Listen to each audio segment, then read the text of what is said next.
কখনো কোনো বাগানের কোনো বৃক্ষকে দেখেছেন যেখানে সুগন্ধি ফুল থাকে, রসালো ফল থাকে?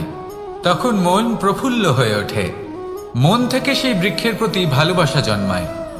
কিন্তু যিনি বাগানের মালিক, শুধুমাত্র তিনিই জানেন যে কিভাবে এই বৃক্ষকে আগলে রাখতে হয়, কিভাবে তার পরিচর্যা করলে এতে সুন্দর সুগন্ধি ফুল হবে, রসালো ফল হবে। কখনো কখনো প্রয়োজনের থেকে বেশি রোদ পেলে এই বৃক্ষগুলি শুকিয়ে যায়, প্রয়োজনের থেকে কম রোদ পেলেও এই বৃক্ষ কিন্তু শুকিয়ে যায়। প্রয়োজনের থেকে কম জল যদি পায়, এই বৃক্ষ শুকিয়ে যেতে পারে। প্রয়োজনের থেকে অতিরিক্ত জল যদি পায়, তখনও এই বৃক্ষের শিকড়গুলি নষ্ট হয়ে যেতে পারে। এবার এটাই কিন্তু আমাদের সংসারের সাথেও হয়। আমাদের সংসারের সকল প্রতিভাশালী ব্যক্তি, যেমন লেখক, বিচারক, প্রবক্তা, যোদ্ধা, এদের সবার ক্ষেত্রে এই কথাটাই প্রযোজ্য। যদি বেশি প্রশংসা করা হয়, তাহলেও এরা হারিয়ে যাবেন। প্রয়োজনের থেকে বেশি যদি নিন্দা করা হয়, তখনও তারা নত হয়ে পড়বেন।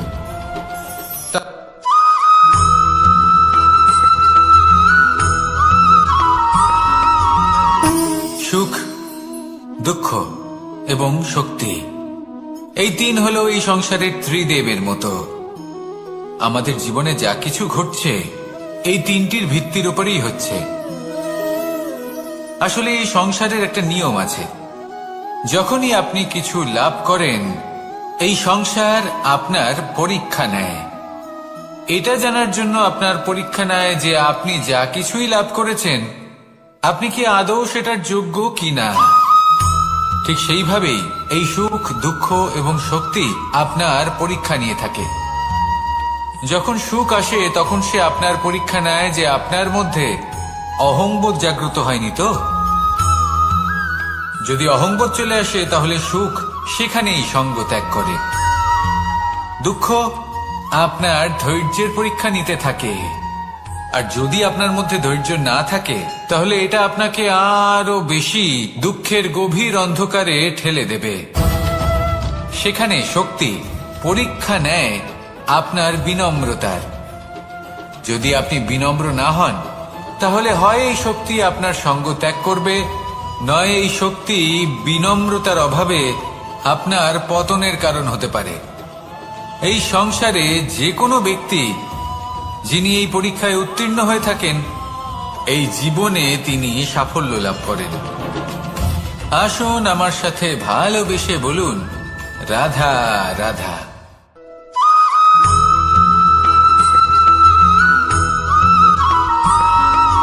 জীবনে যখন কোনো ব্যক্তি নিজের লক্ষ্য প্রাপ্তির জন্য নিরন্তর পরিশ্রম করতে থাকেন, চেষ্টা করতে থাকেন, তখন তিনি কষ্ট অনুভব করেন।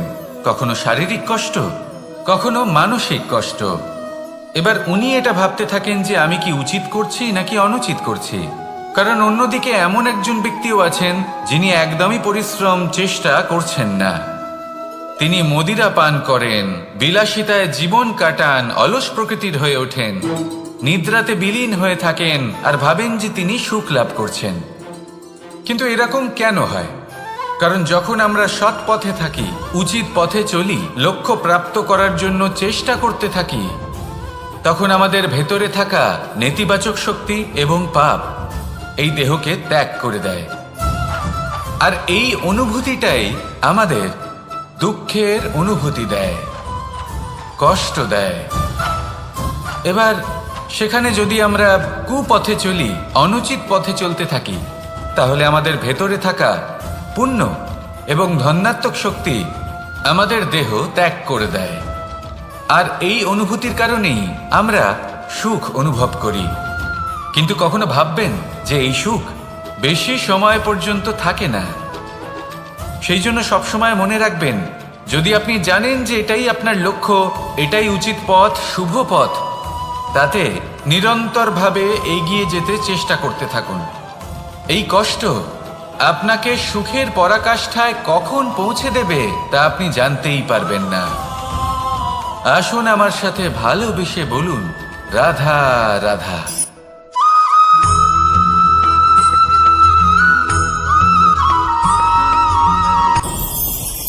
ভয়ের সাথে আমরা সবাই পরিচিত, কষ্টও আমরা সবাই পেয়েছি।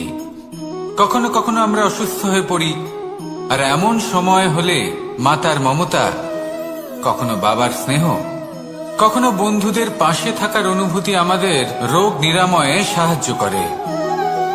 কখনো যদি আমরা নিরাশ হয়ে পড়ি, তখন যদি আমাদের কোনো আপনজন আমাদের দুটো ভালো কথা বলে, তখন আমাদের মনোবল বেড়ে যায়। ঠিক তেমন সংসারের এই রঙ্গমঞ্চে যদি আপনি পীড়িত অনুভব করেন, কিছু শুভ কথা আলোচনা করুন, কিছু স্তুতি গান করুন, কিছু মুহূর্তের জন্য হলেও নিজের ইষ্টদেবের কথা স্মরণ করুন আর প্রার্থনা করুন। সাহস বাড়বে, শক্তিও বৃদ্ধি পাবে এবং সামনে এগিয়ে চলার পথও দেখতে পাবেন। তখন এই মন প্রসন্ন হয়ে বলবে, রাধা রাধা।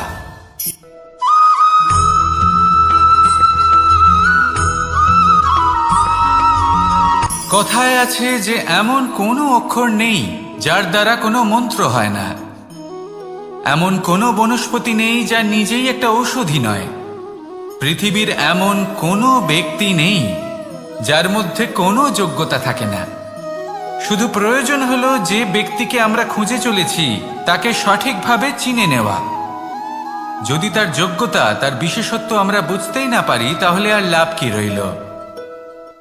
এই সংসারে এমন অনেক ব্যক্তি রয়েছেন যারা ছোট ছোট অসফলতার কারণে আপনাকে এটা বলে দেবে যে আপনি কোনো কাজের নন, আপনি হলেন মূর্খ, আপনি কিছুই করতে পারবেন না। এইসব কথায় কখনোই বিশ্বাস করবেন না, কারণ আপনি এবং প্রত্যেকটি জীব এই পরমাত্মা এবং এই প্রকৃতির সৃষ্টি, যা অত্যন্ত বিশেষ। যদি আপনাকে উদাহরণ দিই, তাহলে একদিকে আছে তরোয়াল, একটা বড় লম্বা তরোয়াল, যার দ্বারা যুদ্ধ করা যায়, জয়লাভ করা যায়। আর অন্যদিকে রয়েছে একটা ছোট্ট সূচ, কিন্তু যে কাজ একটা ছোট্ট সূচ করতে পারে তা একটা তরোয়াল দ্বারা সম্ভব নয়। এর অর্থ হলো এটাই যে প্রত্যেকটা রচনা অত্যন্ত অমূল্য এবং অত্যন্ত বিশেষ হয়। তাহলে বিশ্বাস রাখুন যে আপনি অত্যন্ত বিশেষ একজন, আর প্রেমের সাথে বলুন, রাধা রাধা।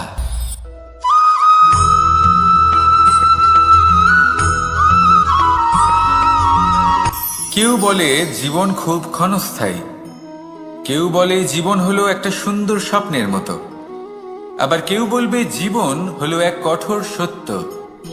কিন্তু জীবন আসলে কি? জীবন হলো আপনারই প্রতিবিম্ব, একটা দর্পণ। অর্থাৎ আপনি জীবনকে সেইভাবেই পাবেন যেরকম আপনি নিজেকে প্রতিপন্ন করবেন। যদি আপনি দর্পণের দিকে তাকিয়ে হাসেন, তাহলে আপনি সামনে হাসি মুখী দেখতে পাবেন। এবার যদি আপনি গম্ভীর হয়ে থাকেন, তাহলে আপনি একজন রুষ্ট ব্যক্তি দেখতে পাবেন। শেষে সবথেকে বেশি গুরুত্বপূর্ণ হলো আপনার চেষ্টা। আপনাকে সবসময় চেষ্টা করতে হবে যাতে আপনি নিজেকে প্রসন্ন এবং ইতিবাচক মনোভাবে রাখেন। এটা হলো আপনারই উত্তরদায়িত্ব, তাকে পালন করুন। এই মনকে প্রসন্ন রাখুন, এই সংসারকে সুন্দর বলে মনে হবে। আর এই মন প্রসন্ন হয়ে বলবে, রাধা রাধা।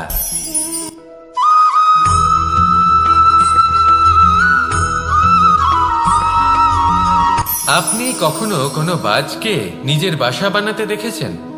এই বাজ যখনই কোনো বাসা বানায়, তখন উঁচু গাছের ডালে বা কোনো পর্বতের শিখরে বাসা বানায়, অনেক উচ্চতায়। আর সেখানে তার সন্তানও জন্মগ্রহণ করে। যখন এই সন্তানেরা জন্মায়, তখন এই বাজ খুবই ভালোবেসে এবং খুব সাবধানে এদের পালন পোষণ করে। নিজের ঠোঁট দিয়ে তাদের ঠোঁটে খাবার পরিবেশন করে। কিন্তু যেই সেই সন্তানেরা হৃষ্টপুষ্ট হয়ে যায় এবং সেই কথা বাজ নিজে বুঝতে পেরে যায়, সেই বাজ নিজেই সেই বাসা ছিন্ন ভিন্ন করে দেয়। সেই সন্তান যাদের সবেমাত্র ডানা গজিয়েছে, কিভাবে উড়তে হয় তারা জানে না, সেই সন্তানগুলিকে উচ্চতা থেকে ঠেলে দেয়। সেই সন্তান প্রথমে ভয়ভীত হয়ে যায়। তারা সামনে মৃত্যুকে দেখতে পেয়ে ভয়ের কারণে তাদের ডানা ঝাপটাতে থাকে। আর সেই প্রক্রিয়াতেই সেই সন্তানগুলি উড়তে শুরু করে দেয়।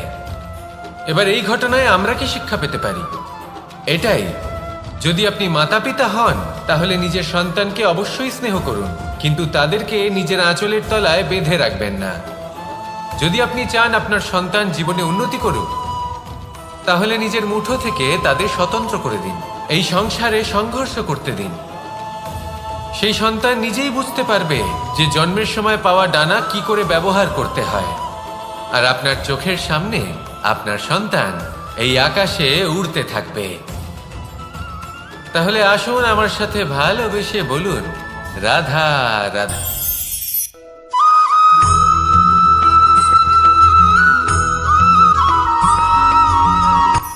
এই সংসারে সাফল্য লাভ করার জন্য জ্ঞানের প্রয়োজন হয়, পরিশ্রমের প্রয়োজন হয়, দৃঢ় নিষ্ঠার প্রয়োজন হয়, নিরন্তর চেষ্টা করা প্রয়োজনীয়।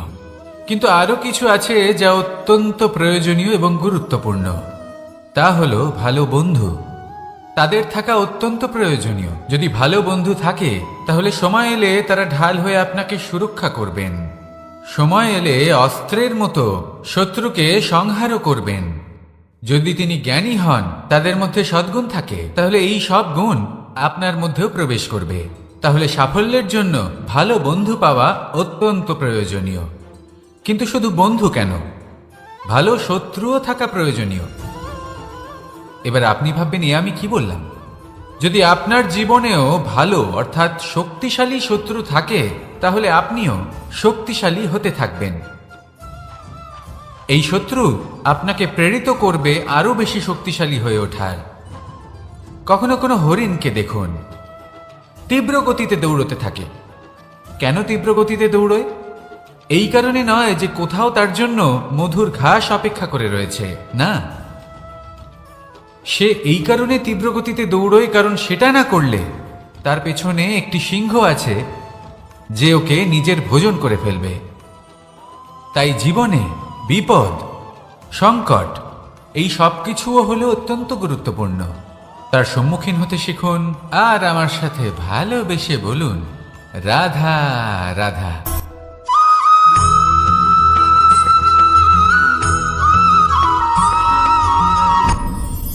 আপনি কি কখনো কোনো জলের ধারা দেখেছেন? তার সামনে যতই মাটি থাকুক না কেন, যতই কাদা থাকুক না কেন, যখন এই জলের ধারা বইতে আরম্ভ করে দেয়, তাহলে নিজের মনের, নিজের ভাবনার, নিজের জীবনের যত অনাবশ্যক তত্ত্ব আছে, অনুপযোগী অংশ রয়েছে, অর্থাৎ অপরিষ্কার অংশ রয়েছে, তা নিজে থেকেই নির্মল হয়ে উঠবে। আর যেরকম জলের ধারা কখনো থেমে থাকে না, সব সময় বয়ে চলে, সেইভাবে আপনিও কখনোই থামবেন না। সবসময় বয়ে চলুন, এগোতে থাকুন। পথে যদি অনেক বিপদ আসে, সমস্যা আসে, থামবেন না, তার উপর নিরন্তর প্রহার করুন, নিরন্তর প্রয়াস করুন আর অগ্রসর হন। আপনি ভেবে দেখুন, এই জলের ধারা কখনো থেমে থাকে না, সবসময় বয়ে চলে, বিপদের সম্মুখীন হয়ে তাকে সাথে বয়ে নিয়ে চলে। সেই জন্য জলের ধারা, প্রবাহমান এই ধারা, এর থেকে কখনো দুর্গন্ধ আসে না, এতে কখনো ময়লা জমতে পারে না, বরং পালিত হয় সুন্দর প্রাণবন্ত জীবজন্তু, যেমন সুন্দর ছোট মাছ। তাই আপনিও এটাই করুন, কখনো থামবেন না, শুধু চলতে থাকুন, জলের ধারার মতো বইতে থাকুন। আপনি আপনার লক্ষ্য অবশ্যই খুঁজে পাবেন, আর তার সাথে নিজের অন্তরের যে মালিন্য রয়েছে তা আপনি নিজেই নিজের থেকে দূরে করে দেবেন। তাহলে আসুন আর আমার সাথে ভালোবেসে বলুন, রাধা রাধা।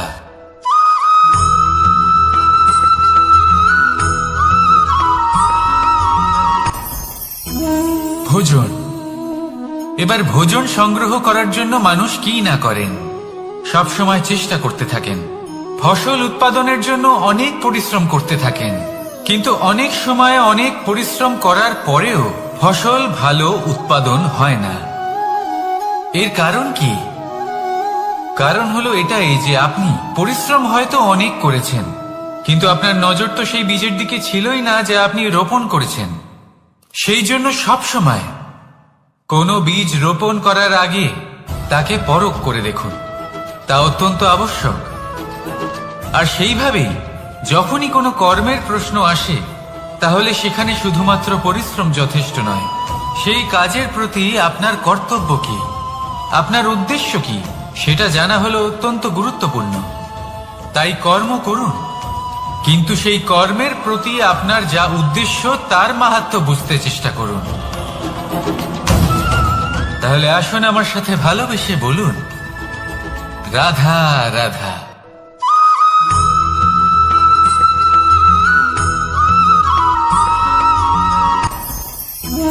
ভোজন। এবার ভোজন সংগ্রহ করার জন্য মানুষ কি না করেন, সব সময় চেষ্টা করতে থাকেন। ফসল উৎপাদনের জন্য অনেক পরিশ্রম করতে থাকেন, কিন্তু অনেক সময় অনেক পরিশ্রম করার পরেও ফসল ভালো উৎপাদন হয় না। এর কারণ কি? কারণ হলো এটাই যে আপনি পরিশ্রম হয়তো অনেক করেছেন, কিন্তু আপনার নজর তো সেই বীজের দিকে ছিলই না যা আপনি রোপণ করেছেন। সেই জন্য সব সময় কোনো বীজ রোপণ করার আগে তাকে পরখ করে দেখুন, তা অত্যন্ত আবশ্যক। আর সেইভাবেই যখনই কোনো কর্মের প্রশ্ন আসে, তাহলে সেখানে শুধুমাত্র পরিশ্রম যথেষ্ট নয়। সেই কাজের প্রতি আপনার কর্তব্য কি, আপনার উদ্দেশ্য কি, সেটা জানা হলো অত্যন্ত গুরুত্বপূর্ণ। তাই কর্ম করুন, কিন্তু সেই কর্মের প্রতি আপনার যা উদ্দেশ্য তার মাহাত্ম্য বুঝতে চেষ্টা করুন। তাহলে আসুন আমার সাথে ভালোবেসে বলুন, রাধা রাধা।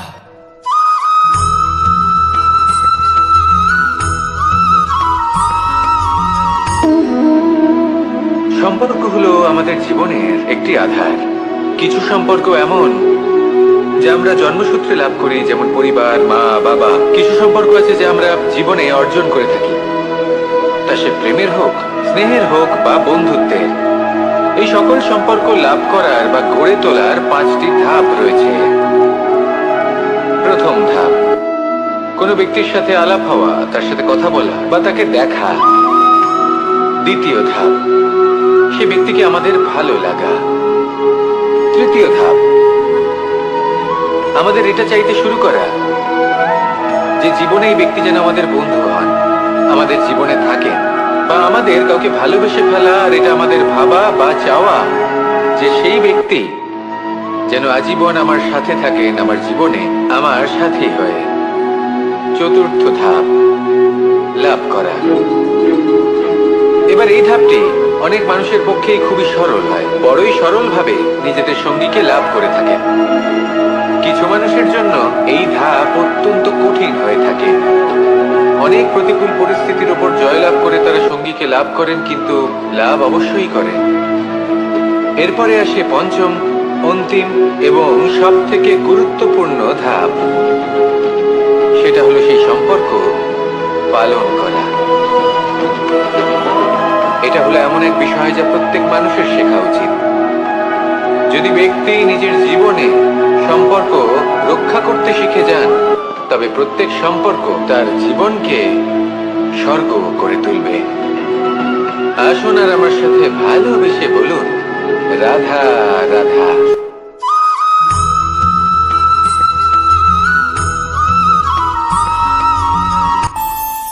আমাদের মনে যখন কোনো প্রশ্ন ওঠে, কোনো দ্বন্দ্ব জাগে, তখন আমরা যাই আমাদের গুরুর কাছে, আমাদের আরাধ্যের কাছে গিয়ে জিজ্ঞেস করি।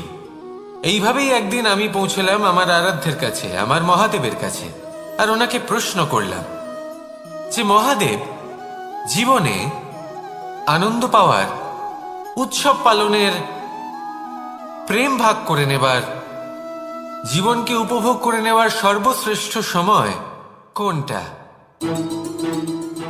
মহাদেব হাসলেন আর উনি বললেন, জীবনে উৎসব পালনের সব থেকে শ্রেষ্ঠ দিন হলো মৃত্যুর ঠিক আগের দিনটা। প্রেম ভাগ করে নেওয়ার সব থেকে শ্রেষ্ঠ মুহূর্ত হলো মৃত্যুর ঠিক আগের মুহূর্ত। জীবনকে উপভোগ করে নেওয়ার সর্বশ্রেষ্ঠ প্রহর হলো মৃত্যুর 1 প্রহর পূর্বে। তখন আমি চমকে গেলাম। আমি বললাম, কিন্তু মহাদেব, মৃত্যু তো অনিশ্চিত, আমরা জানিও না কবে আমাদের মৃত্যু হবে। মহাদেব আবার হাসলেন। উনি বললেন যে যদি আমরা এভাবে জীবন কাটাই যে আমরা জীবনের প্রত্যেক দিন, প্রত্যেক মুহূর্ত, প্রত্যেক প্রহর শেষ বলে মনে করি, তাহলে আমাদের সমস্ত জীবন আনন্দের সাথেই অতিবাহিত হবে। কি বলেন?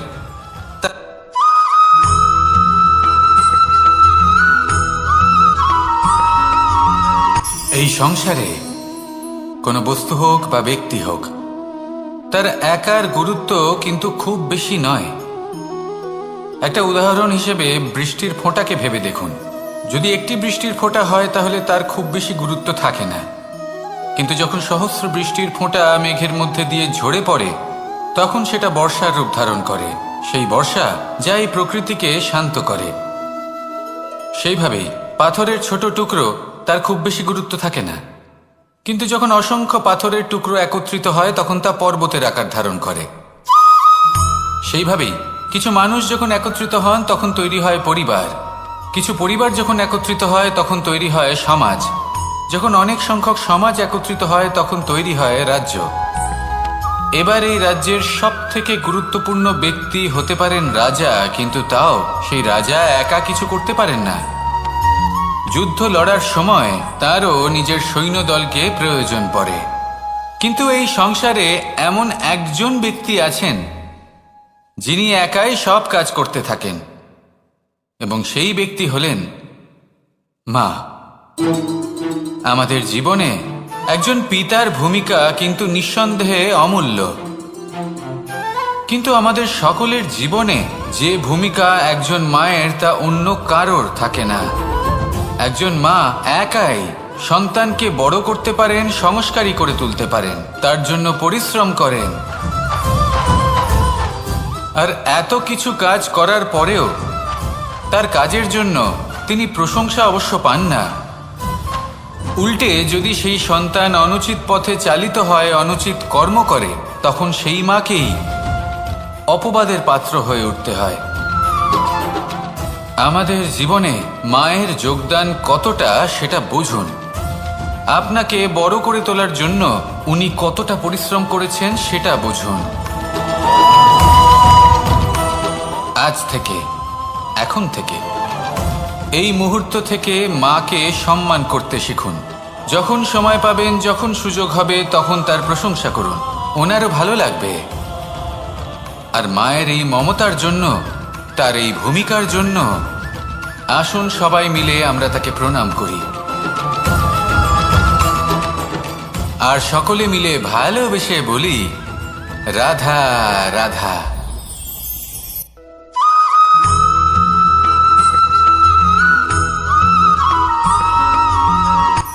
এই সংসারে সাফল্য লাভ করার জন্য জ্ঞানের প্রয়োজন হয়, পরিশ্রমের প্রয়োজন হয়, দৃঢ় নিষ্ঠার প্রয়োজন হয়, নিরন্তর চেষ্টা করা প্রয়োজনীয়। কিন্তু আরো কিছু আছে যা অত্যন্ত প্রয়োজনীয় এবং গুরুত্বপূর্ণ। তা হলো ভালো বন্ধু। তাদের থাকা অত্যন্ত প্রয়োজনীয়। যদি ভালো বন্ধু থাকে তাহলে সময় এলে তারা ঢাল হয়ে আপনাকে সুরক্ষা করবেন। সময় এলে অস্ত্রের মতো শত্রুকে সংহারও করবেন। যদি তিনি জ্ঞানী হন, তাদের মধ্যে সদ্গুণ থাকে, তাহলে এই সব গুণ আপনার মধ্যেও প্রবেশ করবে। তাহলে সাফল্যের জন্য ভালো বন্ধু পাওয়া অত্যন্ত প্রয়োজনীয়। কিন্তু শুধু বন্ধু কেন, ভালো শত্রুও থাকা প্রয়োজনীয়। এবার আপনি ভাববেন, আমি কি বললাম? যদি আপনার জীবনেও ভালো অর্থাৎ শক্তিশালী শত্রু থাকে, তাহলে আপনিও শক্তিশালী হতে থাকবেন। এই শত্রু আপনাকে প্রেরিত করবে আরো বেশি শক্তিশালী হয়ে ওঠার। কখনো কোনো হরিণকে দেখুন, তীব্র গতিতে দৌড়তে থাকে। কেন তীব্র গতিতে দৌড়য়? এই কারণে নয় যে কোথাও তার জন্য মধুর ঘাস অপেক্ষা করে রয়েছে, না। সে এই কারণে তীব্র গতিতে দৌড়য় কারণ সেটা না করলে তার পেছনে একটি সিংহ আছে যে ওকে নিজের ভোজন করে ফেলবে। তাই জীবনে বিপদ, সংকট, এই সব কিছুও হলো অত্যন্ত গুরুত্বপূর্ণ। তার সম্মুখীন হতে শিখুন, আর আমার সাথে ভালোবেসে বলুন রাধা রাধা।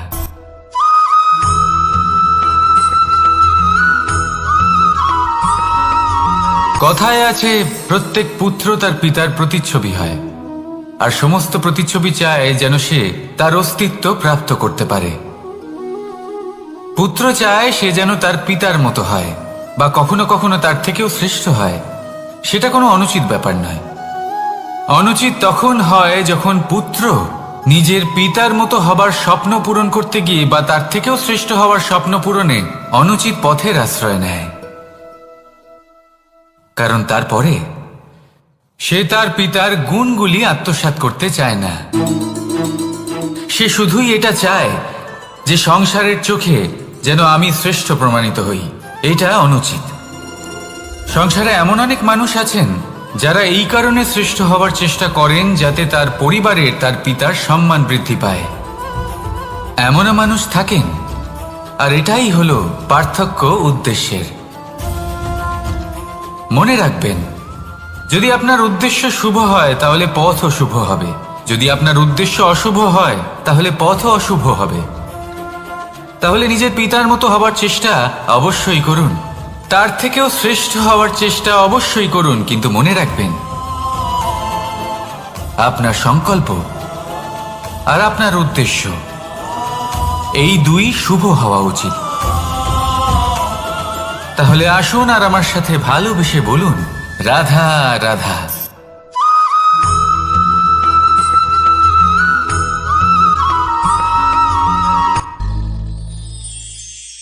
শিশিরের বিন্দু পাতার ওপর পড়ে আর তার গায়ে লেগে থাকে।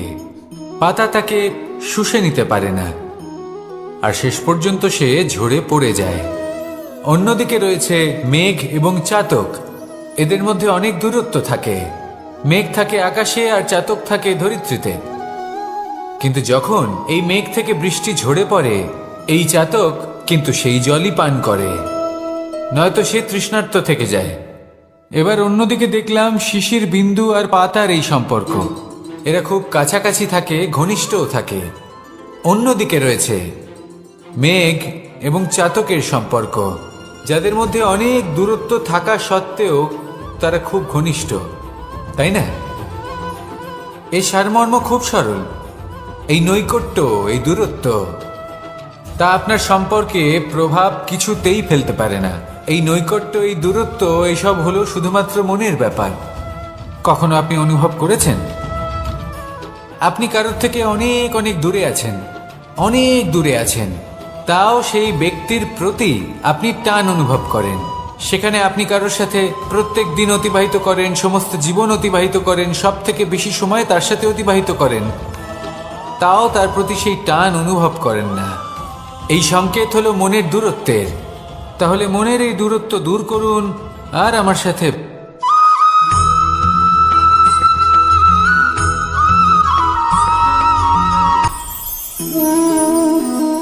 শক্তি এক অত্যন্ত বিচিত্র বস্তু, বা বলতে পারেন অনুভূতি। পিতা সবসময় চান যেন তিনি তার শক্তি পুত্রকে। আসুন আপনাকে সহজে বোঝাই। যদি আপনি সুপাত্র হন আর আপনাকে শক্তি দেওয়া হয়, তাহলে আপনি সেই শক্তির গুরুত্ব বুঝবেন, কোথায় সেই শক্তি প্রয়োগ করা উচিত সেটা বুঝবেন। আর এটা যেহেতু অর্জন করা শক্তি হবে, সেই শক্তির অপব্যবহার হবে না। কিন্তু যদি এই আপনি কুপাত্র হন আর যদি আপনাকে এই শক্তি দেওয়া হয়, তাহলে কি হবে? দেখতে গেলে এই শক্তি আপনি দান হিসেবে পেয়েছেন, তাই না আপনি এই শক্তির গুরুত্ব বুঝবেন আর না এর প্রয়োগ আপনি জানবেন। তার অপব্যবহার হওয়া সুনিশ্চিত। তাই যদি আপনি কোনো শক্তি অর্জন করতে চান, তাহলে আগে তার যোগ্য হয়ে উঠুন।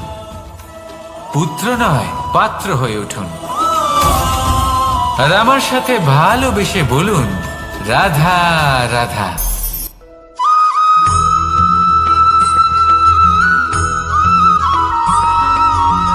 ভালো, শুধু ওনাদের কঠোর ব্যবহার দেখলে আমরা একটু ভয় পেয়ে যাই। এবার ওনাদের এই কঠোর ব্যবহার আমাদের ভালো না লাগলেও অত্যন্ত আবশ্যক, কারণ মাতার থেকে আমরা যে শক্তি লাভ করি তা যেন নিয়ন্ত্রণ হারিয়ে বিধ্বংসী না হয়ে ওঠে। আমরা যেন কোনো কুপথে না চলে যাই, আমরা কখনো যেন দোষ না করে ফেলি। শুধু সেই জন্য পিতা এবং গুরু একটু কঠোর হয়ে ওঠেন, এবং ওনাদের এই কঠোর আচরণ ভবিষ্যতে গিয়ে আমরা অবশ্যই বুঝতে পারি জীবনে কিছু বছর আমরা এগিয়ে যাই আর তারপর আমরা বুঝতে পারি যে বাবা এবং গুরু আমাদের যথেষ্ট ভালোবাসতেন, কিন্তু ওনাদের ভালোবাসার বহিঃপ্রকাশ আলাদা। প্রয়োজনীয় হলো এটা দেখার, এটা বোঝার যে শুরু থেকে আমাদের প্রতি ওনাদের আচরণ কেমন ছিল। ওনাদের কঠোর হওয়ার পেছনে ওনাদের ভালোবাসাটা বোঝার চেষ্টা করুন, ওনাদের চিন্তাটা বোঝার চেষ্টা করুন, ওনাদের পথপ্রদর্শনের আড়ালে আপনার ভবিষ্যতের জন্য যে পরিকল্পনা ওনারা করেছেন সেটা বোঝার চেষ্টা করুন। তখন আপনারা বুঝতে পারবেন ওনাদের ভালোবাসাকে। আপনার মনের মধ্যে আপনা থেকেই ওনাদের প্রতি সম্মান জেগে উঠবে। নিজের পিতা এবং নিজের গুরু এই দুজনের প্রতি কৃতজ্ঞতা প্রকাশ করুন আর আমার সাথে ভালোবেসে বলুন, রাধা রাধা।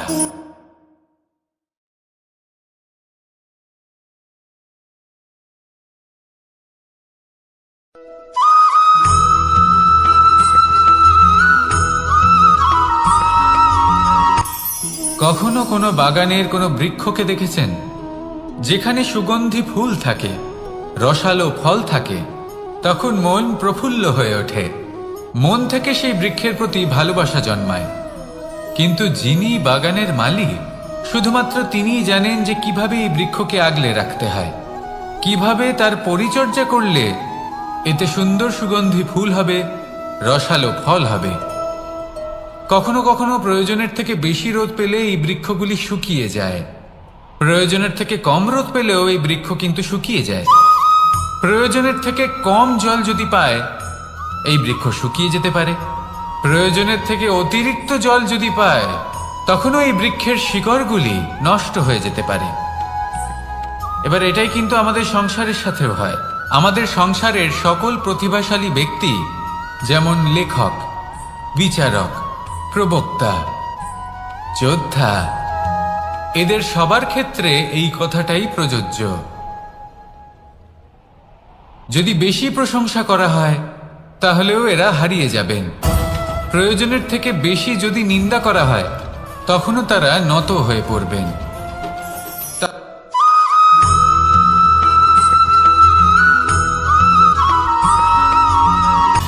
সময়, জীবন, কাল, দেখতে গেলে এই তিনটি শব্দ একটি শব্দেরই সমার্থক শব্দ মনে হয়, কিন্তু এই শব্দগুলির অর্থ কি সমান? কখনোই নয়। হ্যাঁ, এই সময় চলতে থাকে, জীবন চলতে থাকে, কালচক্র চলতে থাকে। এই সময় কেটে যায়, কিন্তু এই জীবন, একে যাপন করতে হয়। কি বলেন? এই জীবনে কিছু করুন বা কিছু না করুন, জীবন এমনি কেটে যাবে, আপনি জানতেও পারবেন না। কিন্তু সেটা আমাদের উদ্দেশ্য নয়, একে যাপন করতে হবে।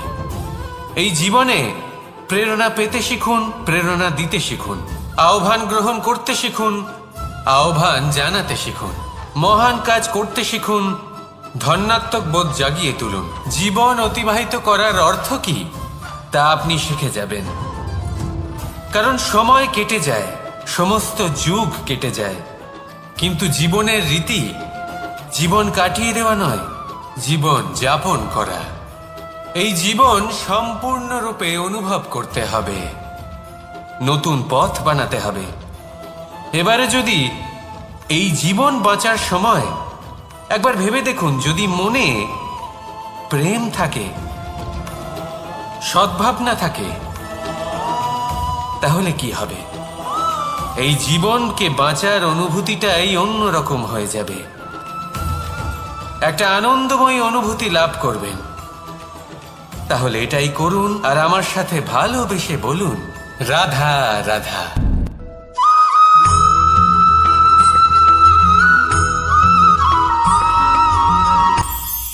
এটা হলো ধান গাছ। এর থেকে যে চাল উৎপন্ন হয় তা মানুষ গ্রহণ করেন। আর এটা কি? এ হলো জংলি ঘাস। একবার ভেবে দেখুন, যদি এই জংলি ঘাস ধান গাছের আশেপাশে থাকে তাহলে কি হবে? ধান উৎপন্ন হতে পারবে? তা উৎকৃষ্ট হতে পারবে? আমরা কি তা গ্রহণ করতে পারবো? কখনোই নয়। এই জংলি ঘাস ধানকে নষ্ট করে দেবে, কিন্তু নিজে জীবিত থাকবে। এটাই হলো আজকের শিক্ষা। এই সংসারে যদি আপনি নীতির পথে চলতে চান, উচিত কর্ম করতে চান, সংসারকে সেবা করতে চান, তাহলে জংলি ঘাসের মতো ব্যক্তিদের থেকে সবসময় দূরে থাকতে হবে। সেই ব্যক্তি যারা দুর্নীতি এবং মিথ্যা দ্বারা পরিপূর্ণ, যাদের ব্যবহার অশুভ, যাদের অনেক অশুভ গুণ রয়েছে, তারা সঠিক নয়। সেই সকল ব্যক্তি যাদের চরিত্র অত্যন্ত দুষ্ট হয়, তারা হয় শুভ চরিত্রের ব্যক্তিকে একদম নষ্ট করে দেয়, নয় নিজের মতো বানিয়ে তোলে। তাই যদি আপনি নীতির পথে চলতে চান, এই সংসারের জন্য শুভ কর্ম করতে চান, তাহলে সেই সঙ্গ লাভ করুন যে সঙ্গ জ্ঞানে পরিপূর্ণ, যাদের মধ্যে অনেক গুণ আছে, যাদের থেকে প্রতিদিন কিছু শিখতে পারবেন। এমন ব্যক্তির সাথে জীবন অতিবাহিত করুন, দুরাচারীদের থেকে দূরে থাকুন। তবেই এই মন প্রসন্ন হয়ে বলবে, রাধা রাধা।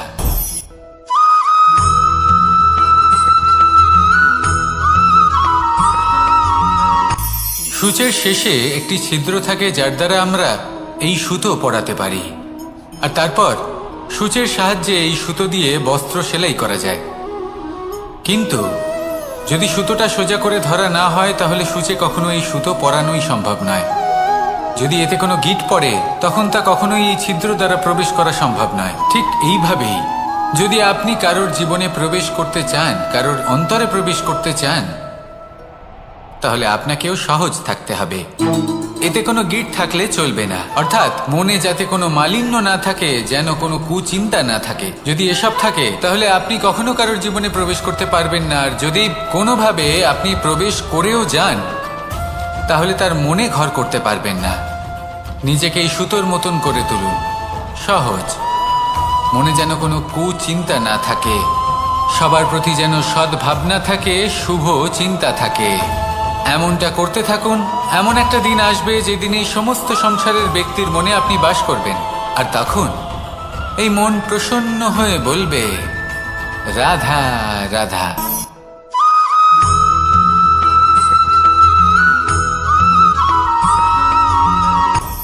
আপনি কখনো পর্বতের শিখরে উঠেছেন?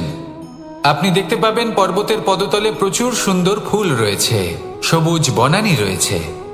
যত আপনি ওপরে উঠতে থাকবেন, তত ফুল কমতে থাকবে, সবুজ বনানী কমতে থাকবে। আরো কিছুটা ওপরে উঠলে কাঁটা জাতীয় গাছ দেখতে পাবেন, শুকনো গাছ দেখতে পাবেন। আরো যদি ওপরে ওঠেন, তাহলে পাষাণ দেখতে পাবেন। আরো উপরে উঠলে হিমখণ্ড দেখতে পাবেন। এই যে পর্বত, তা মনুষ্য জীবনের সবথেকে উত্তম উদাহরণ। মানুষ যখন সাফল্যের শিখরে পৌঁছতে চান, মহানুভবতার শিখরে পৌঁছতে চান, পথে যত আস্তে আস্তে উপরে উঠতে থাকেন, ততই ভৌতিক বস্তু তার থেকে বিচ্ছিন্ন হতে থাকে। যদি তিনি সেই ভৌতিক বস্তুগুলি ত্যাগ না করতে পারেন, তাহলে কখনোই সেই স্থানে পৌঁছতে পারবেন না। আর মানুষ যদি উচিত ত্যাগ করতে পারেন, পথে অগ্রসর হতে থাকেন, এগোতে থাকেন, তাহলে একদিন না একদিন তিনি মহানুভবতার, জ্ঞানের, সাফল্যের হিমের স্বাদ অবশ্যই লাভ করবেন। মনে রাখবেন, মানব জীবনের ত্যাগ হলো অত্যন্ত গুরুত্বপূর্ণ অংশ। আসুন আমার সাথে ভালোবেসে বলুন, রাধা রাধা।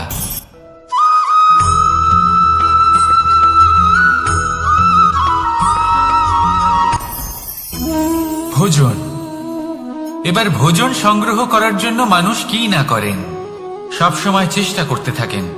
ফসল উৎপাদনের জন্য অনেক পরিশ্রম করতে থাকেন, কিন্তু অনেক সময় অনেক পরিশ্রম করার পরেও ফসল ভালো উৎপাদন হয় না। এর কারণ কি? কারণ হলো এটাই যে আপনি পরিশ্রম হয়তো অনেক করেছেন, কিন্তু আপনার নজর তো সেই বীজের দিকে ছিলই না যা আপনি রোপণ করেছেন। সেই জন্য সব সময় কোনো বীজ রোপণ করার আগে তাকে পরখ করে দেখুন, তা অত্যন্ত আবশ্যক। আর সেইভাবেই যখনই কোনো কর্মের প্রশ্ন আসে, তাহলে সেখানে শুধুমাত্র পরিশ্রম যথেষ্ট নয়। সেই কাজের প্রতি আপনার কর্তব্য কি, আপনার উদ্দেশ্য কি, সেটা জানা হলো অত্যন্ত গুরুত্বপূর্ণ। তাই কর্ম করুন, কিন্তু সেই কর্মের প্রতি আপনার যা উদ্দেশ্য, তার মাহাত্ম্য বুঝতে চেষ্টা করুন। তাহলে আসুন আমার সাথে ভালোবেসে বলুন, রাধা রাধা।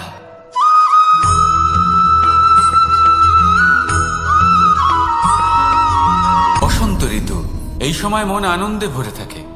এমন মনে হয় যেন আমরা আকাশে বিচরণ করতে চলে যাই, কিন্তু সেটা তো সম্ভব নয়। সেই জন্য হয়তো আমরা ঘুড়ি ওড়াই, এই ঘুড়িকে নিজেদের প্রতিরূপ মনে করে। এবার অনেক মানুষ আছেন যারা ঘুড়ি ওড়ান, কিন্তু এই কর্মের সারমর্ম কি সেটা কজন বুঝতে পারেন? আপনি এটা মনে করুন যে আপনি হলেন সেই ঘুড়ি, আর এই সুতো যিনি ধরে রয়েছেন তিনি হলেন পরমাত্মা। আর এই সুতো যেখান থেকে শুরু হয় সেই লাটাই হলো আমাদের কর্মচক্র। এবার আপনি নিজেই অনুমান করুন যে এই উড়ান কার ওপর নির্ভরশীল? পরমাত্মার ওপর আর আপনার কর্মের ওপর। যদি পরমাত্মা আপনার হাত ধরে থাকেন, আপনার সাথে থাকেন, যদি আপনি শুভ কর্ম করতে থাকেন, আপনি এই আকাশে উড়তে থাকবেন। কিন্তু কোথাও কোথাও যদি পরমাত্মার সাথে এই বন্ধন ছিন্ন হয়, আপনার কর্মচক্র খারাপ হয়ে যায় বা থেমে যায়, তাহলে আপনার এই ঘুড়ি কেটে যাবে আর দূরে কোনো গাছের ডালে গিয়ে আটকে যাবে। তাই শুধুমাত্র ঘুড়ি ওড়াবেন না, তার থেকে শিখুন, পরমাত্মার সাহচর্যে থাকুন, সবসময় শুভ কর্ম করতে থাকুন আর সবসময় এই আকাশে উড়তে থাকুন। আসুন আর আমার সাথে ভালোবেসে বলুন, রাধা।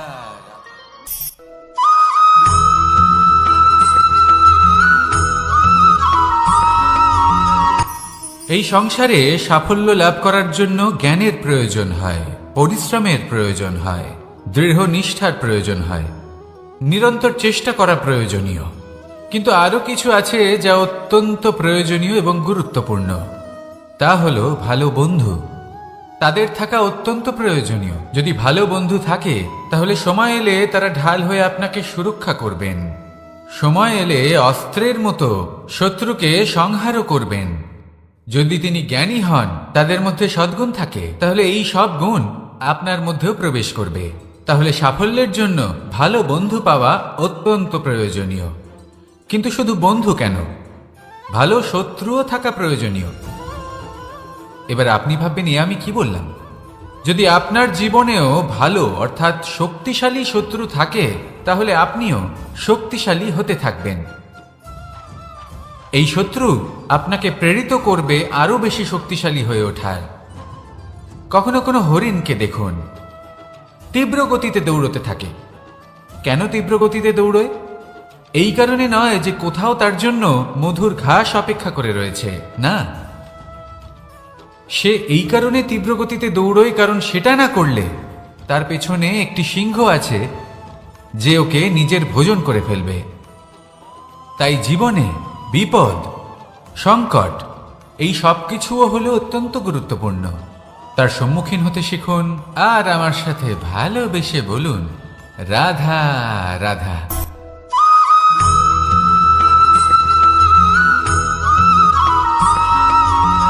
ভালো, শুধু ওনাদের কঠোর ব্যবহার দেখলে আমরা একটু ভয় পেয়ে যাই।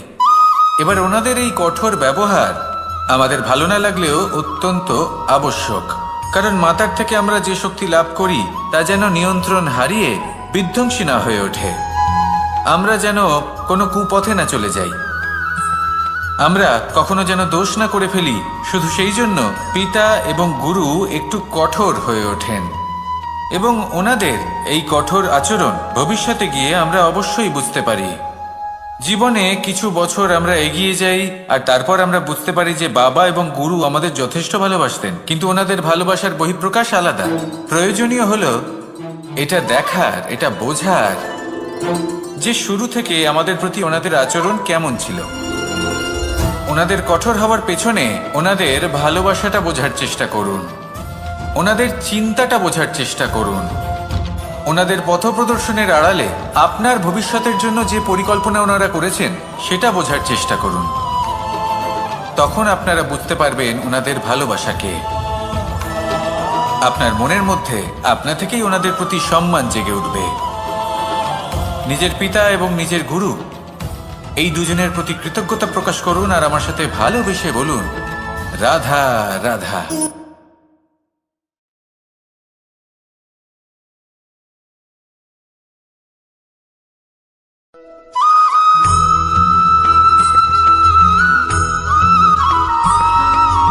কথায় আছে, প্রত্যেক পুত্র তার পিতার প্রতিচ্ছবি হয়, আর সমস্ত প্রতিচ্ছবি চায় যেন সে তার অস্তিত্ব প্রাপ্ত করতে পারে।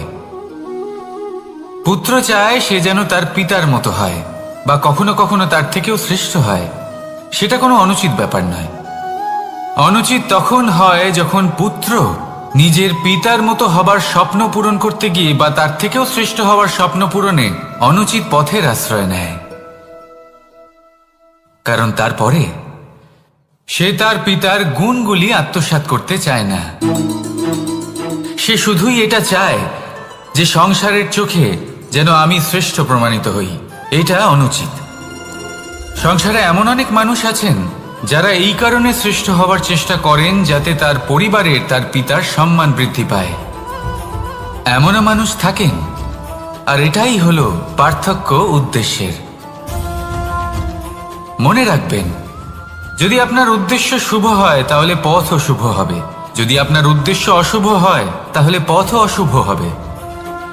তাহলে নিজের পিতার মতো হবার চেষ্টা অবশ্যই করুন, তার থেকেও শ্রেষ্ঠ হওয়ার চেষ্টা অবশ্যই করুন, কিন্তু মনে রাখবেন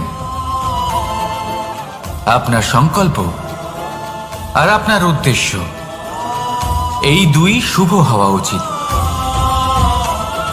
তাহলে আসুন আর আমার সাথে ভালোবেসে বলুন, রাধা রাধা।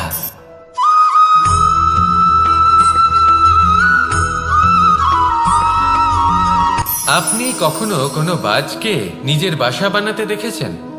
এই বাজ যখনই কোনো বাসা বানায় তখন উঁচু গাছের ডালে বা কোনো পর্বতের শিখরে বাসা বানায়, অনেক উচ্চতায়। আর সেখানে তার সন্তানও জন্মগ্রহণ করে।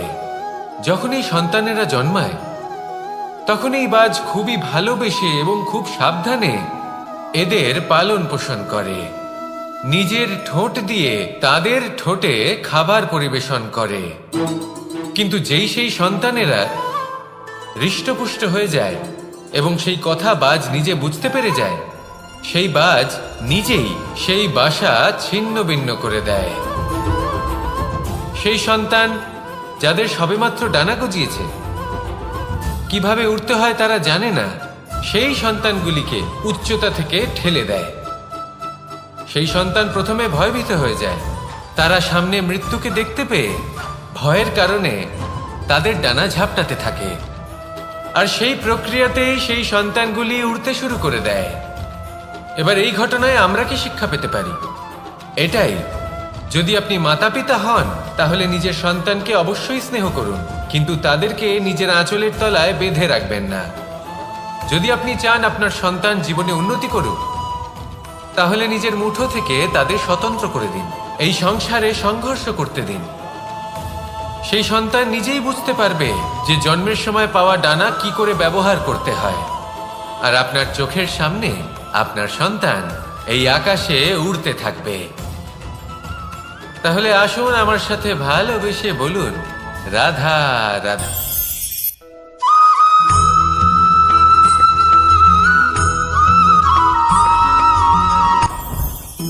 জীবনে কিছু শেখা অত্যন্ত গুরুত্বপূর্ণ। এবার কি কি শিখতে হবে সেই সব শেখানোর জন্য অনেক শিক্ষক রয়েছেন, কিন্তু কি শিখবেন না আর কি করবেন না এটা আমাদের নিজের অভিজ্ঞতা দিয়ে শিখতে হয়। কিন্তু তার মানে এটা নয় যে যদি আপনাকে শিখতে হয় যে আগুনের তাপ কতটা, আপনাকে আগুনের মধ্যে হাত দিতে হবে। না, অন্য কারোর অভিজ্ঞতা দ্বারাও শিখতে পারেন। প্রশ্ন শুধুমাত্র একটাই যে আপনি কি শিখতে চান নাকি চান না। যদি আপনি এটাই ভাবেন যে আমি শুধুই নিজের অভিজ্ঞতা দ্বারাই শিখতে চাই, তাহলে জীবনকাল ছোট মনে হবে, অনেক কিছুই শিখতে পারবেন না। তাই নিজের সাথে সাথে বড়দের অভিজ্ঞতা দ্বারাও শেখা শুরু করে দিন। এই সংসারের অভিজ্ঞতা দ্বারা শিখতে শুরু করে দিন। আর এটা নিশ্চিত রূপে শেখা আবশ্যক যে কখন কি করবেন না, কোথায় থামতে হবে আর কোথায় থামবেন না। তাহলে আসুন আর আমার সাথে ভালোবেসে বলুন, রাধা রাধা।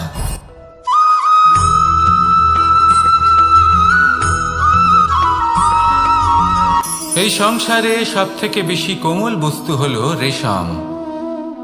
এই রেশম এতটাই কোমল হয় যে এর পুরো একটা থান শুধুমাত্র একটা হাতে ধরা সম্ভব। কখনো ভেবে দেখেছেন এই রেশম কিভাবে হয়? একটি কীট তার লালার দ্বারা উৎপন্ন হয়। এই কীট সেই রেশমকে পাক দিতে থাকে, পাক দিতেই থাকে আর আস্তে আস্তে তার মধ্যেই জড়িয়ে পড়ে। শেষে ওর এই সুন্দর অমূল্য সৃষ্টি রেশমের এই সুতো তার নির্মাণ কার্য পূর্ণ হয়, কিন্তু তাতেই ও নিজে বন্দী হয়ে যায়। নিজেরই মায়াজালের এই বন্দী গৃহে নিজেই ফেঁসে যায়। এবার এই সুতোকে ব্যবহারযোগ্য করে তোলার জন্য এই কীটগুলিকে এই কবচের সাথেই ফুটন্ত জলে ফেলে দেওয়া হয়। এই সংসারে যদি আমাদের স্বপ্ন এই সংসারের দুঃখ হরণ করার জন্য, এই সংসারে সুখ বিতরণ করার জন্য হয়, তবেই আমাদের প্রগতি সম্ভব। যদি আমাদের এই স্বপ্ন শুধুই আমাদের এবং আমাদের স্বার্থ সিদ্ধির জন্য হয়, তাহলে এই স্বপ্ন আমাদের অন্ধ করে দেবে, আমাদের অন্ধকারের পথে নিয়ে যাবে, আর আমরাও সেই কীটের মতো হয়ে যাব। নিজেদেরই মায়াজালে আমরা নিজেই ফেঁসে যাব, আর শেষে আমরা যদি কিছু লাভ করি তা হবে একাকিত্ব, অন্ধকারময় মৃত্যু। তাই স্বপ্ন অবশ্যই দেখুন, কিন্তু এমনভাবে স্বপ্ন দেখবেন না যে তার এই বন্দিগৃহে আপনি নিজেই ফেঁসে গেলেন। স্বপ্ন দেখুন পরোপকারে।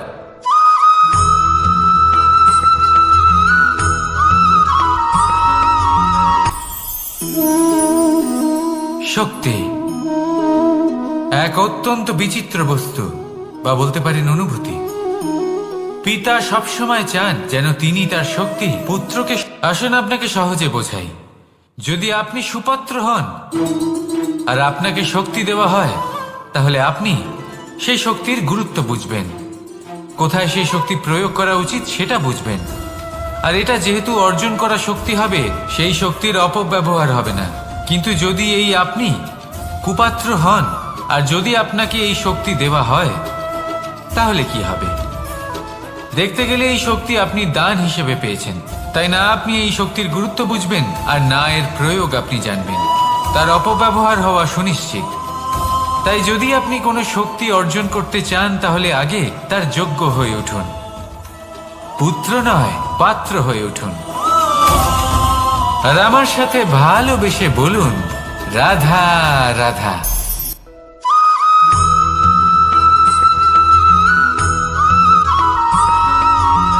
এই সংসারে প্রত্যেক মানুষ এটাই চান যে তিনি যেন ধনবান হন, আর্থিক অবস্থা তার ভালো থাকে, ওনার বাড়িতে লক্ষ্মীর আগমন হয়। কিন্তু সেটা হবে কি করে, সেটাই হলো প্রশ্ন। কেউ বলেন যে যদি পরিশ্রম করো তাহলে ধন অর্জন সম্ভব, কেউ বলেন যে যদি বিদ্যা লাভ হয় তবেই ধন অর্জন সম্ভব, কেউ বলেন যে যদি বলশালী হও তবেই সম্পন্ন থাকবে। ভালো কথা, যদি তাই হয়ে থাকে, তবে দিনমজুর সারা দিন পরিশ্রম করেন, তিনি কেন ধনী হন না? অনেকজন বিদ্বান মানুষ আছেন এই সংসারে, তারা কেন ধনবান হন না? অনেক সংখ্যক বলশালী ব্যক্তি আছেন, তাদের কাছে ধন নেই কেন? তাদের কেন ধনের অভাব হয়? আবার এমনও কিছু মানুষ আছেন যারা পরিশ্রম করেন, তারা দিনমজুর, কিন্তু তারা ধন অর্জন করতে পারেন। কিছু বিদ্বান ব্যক্তি আছেন যাদের কাছে অধিক মাত্রায় ধন রয়েছে, কয়েকজন বলশালী ব্যক্তি রয়েছেন যাদের কাছে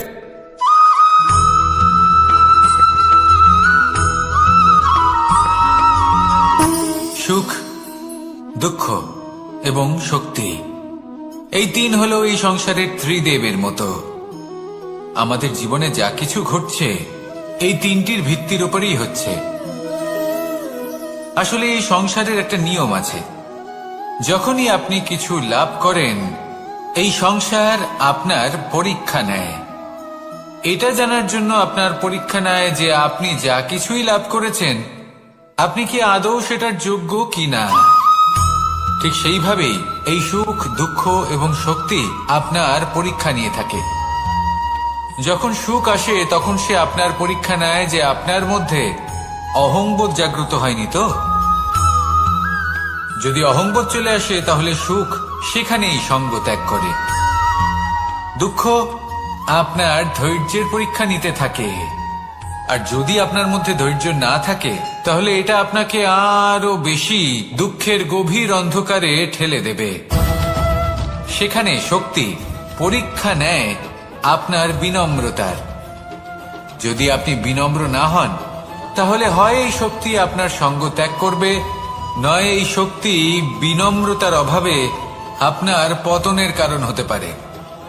এই সংসারে যে কোনো ব্যক্তি যিনি এই পরীক্ষায় উত্তীর্ণ হয়ে থাকেন, এই জীবনে তিনি সাফল্য লাভ করেন। আসুন আমার সাথে ভালোবেসে বলুন, রাধা রাধা।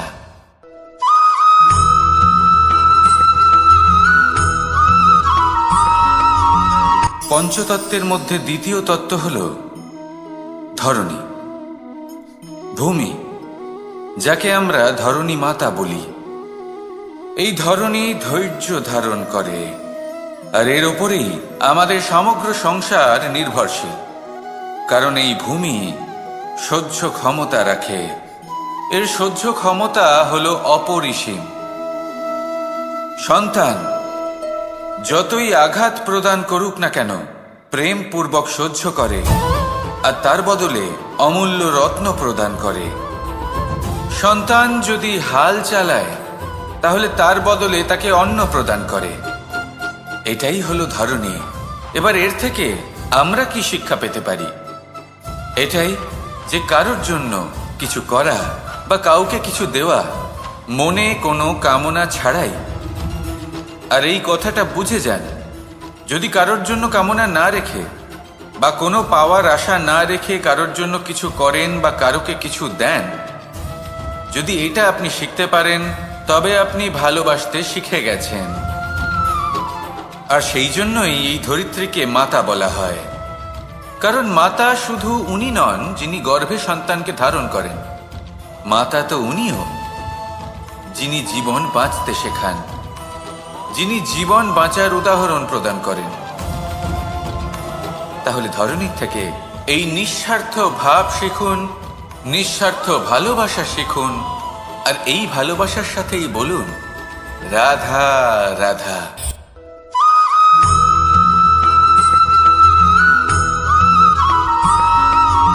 মানুষ জন্মগ্রহণ করে, তার সাথে ভয়েরও জন্ম হয়। ছোটবেলা থেকেই আমাদের মনে কোনো না কোনো প্রকারের ভয় থেকেই যায়। কেউ এই বিষয়ে ভয় পায় যে তার কোনো বস্তু তার থেকে দূরে চলে যাবে, কেউ এই বিষয়ে ভয় পায় যে আমি নিজেকে হারিয়ে ফেলব, কেউ এই ভেবে ভয় পায় যে আমার প্রিয়জনেরা তারা যেন আমার থেকে দূরে না চলে যায়, কেউ এই ভেবে ভয় পায় যে আমরা যেন পথ না হারিয়ে ফেলি, আদি ইত্যাদি। কিন্তু সত্যি কথা বলতে ভেবে দেখুন, এই ভয় বাস্তবে কি? শুধুই একটা মনস্থিতি, আর কিছুই নয়। যা কিছু আপনি জীবনে পেয়েছেন তা একদিন আপনাকে হারাতে হবে। এই জীবন হলো আপনারই, কিন্তু তাও একদিন সমাপ্ত হবে। তাই ভয় পেয়ে কি লাভ? এই ভয় শুধু আপনাকে জীবন যাপন করা থেকে বাধা দিচ্ছে, আর কিচ্ছু নয়। পথ হারিয়ে ফেললেই বুঝতে পারবেন যে নতুন পথ কিভাবে বানাতে হয়। কিছু মানুষকে জীবন থেকে হারালে তবেই আপনি বুঝবেন যে আপনার আপনজনকে।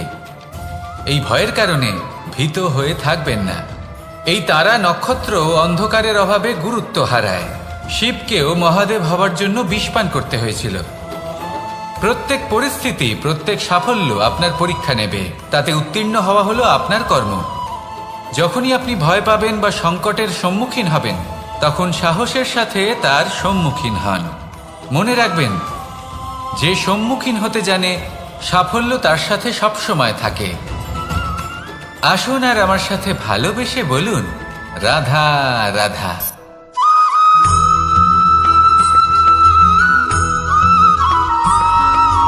জীবনে অগ্রসর হওয়ার জন্য আমাদের কাকে প্রয়োজন হয়? মাতা পিতা, বন্ধু, প্রেম, সাহায্য, অর্থ, পরিশ্রম, আশা। ভিন্ন ভিন্ন মানুষ ভিন্ন ভিন্ন বিকল্প চয়ন করে। যদি আমি আপনাকে বলি তাহলে জয় আর পরাজয়ের মন্ত্র দুটো শব্দের উপর নির্ভর করে, মেনে নেওয়া আর দৃঢ় হওয়া। যদি মেনে নেন তাহলে হেরে যাবেন, যদি দৃঢ় হন তাহলে নিশ্চিত রূপে জয়ী হবেন। যদি কখনো আপনি ক্লান্ত হয়ে ওঠেন, আপনি দুঃখী হন, পুরোপুরি ভেঙে পড়েছেন, তখন মেনে নেবেন না যে আপনি ভেঙে পড়েছেন, নয়তো হেরে যাবেন। তখন উল্টে স্থির করবেন যে যাই হয়ে যাক না কেন, আমি জয়ী হবই। আর আপনি দেখবেন যে জয় নিশ্চিত রূপে আপনার কাছেই আসবে।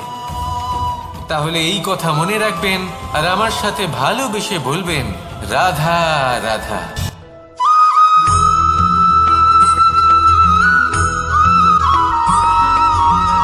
এই সংসারে কোনো বস্তু হোক বা ব্যক্তি হোক, তার একার গুরুত্ব কিন্তু খুব বেশি নয়। একটা উদাহরণ হিসেবে বৃষ্টির ফোঁটাকে ভেবে দেখুন। যদি একটি বৃষ্টির ফোঁটা হয় তাহলে তার খুব বেশি গুরুত্ব থাকে না, কিন্তু যখন সহস্র বৃষ্টির ফোঁটা মেঘের মধ্যে দিয়ে ঝরে পড়ে, তখন সেটা বর্ষার রূপ ধারণ করে। সেই বর্ষা যা এই প্রকৃতিকে শান্ত করে। সেইভাবেই পাথরের ছোট টুকরো, তার খুব বেশি গুরুত্ব থাকে না, কিন্তু যখন অসংখ্য পাথরের টুকরো একত্রিত হয় তখন তা পর্বতের আকার ধারণ করে। সেইভাবেই কিছু মানুষ যখন একত্রিত হন তখন তৈরি হয় পরিবার, কিছু পরিবার যখন একত্রিত হয় তখন তৈরি হয় সমাজ, যখন অনেক সংখ্যক সমাজ একত্রিত হয় তখন তৈরি হয় রাজ্য। এবার এই রাজ্যের সব থেকে গুরুত্বপূর্ণ ব্যক্তি হতে পারেন রাজা, কিন্তু তাও সেই রাজা একা কিছু করতে পারেন না।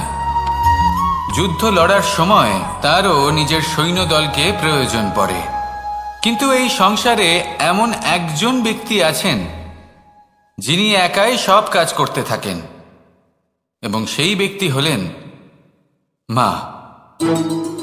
আমাদের জীবনে একজন পিতার ভূমিকা কিন্তু নিঃসন্দেহে অমূল্য, কিন্তু আমাদের সকলের জীবনে যে ভূমিকা একজন মায়ের তা অন্য কারোর থাকে না। একজন মা একাই সন্তানকে বড় করতে পারেন, সংস্কারী করে তুলতে পারেন, তার জন্য পরিশ্রম করেন। আর এত কিছু কাজ করার পরেও তার কাজের জন্য তিনি প্রশংসা অবশ্য পান না। উল্টে যদি সেই সন্তান অনুচিত পথে চালিত হয়, অনুচিত কর্ম করে, তখন সেই মাকেই অপবাদের পাত্র হয়ে উঠতে হয়। আমাদের জীবনে মায়ের যোগদান কতটা সেটা বুঝুন। আপনাকে বড় করে তোলার জন্য উনি কতটা পরিশ্রম করেছেন সেটা বুঝুন।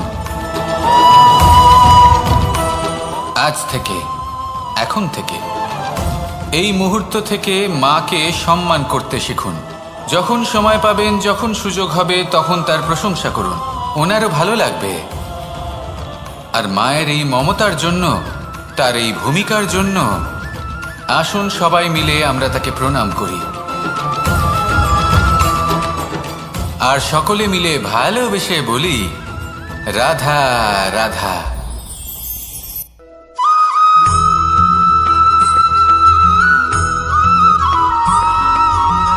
এই সংসারের সব থেকে গুরুত্বপূর্ণ তত্ত্ব কোনটা?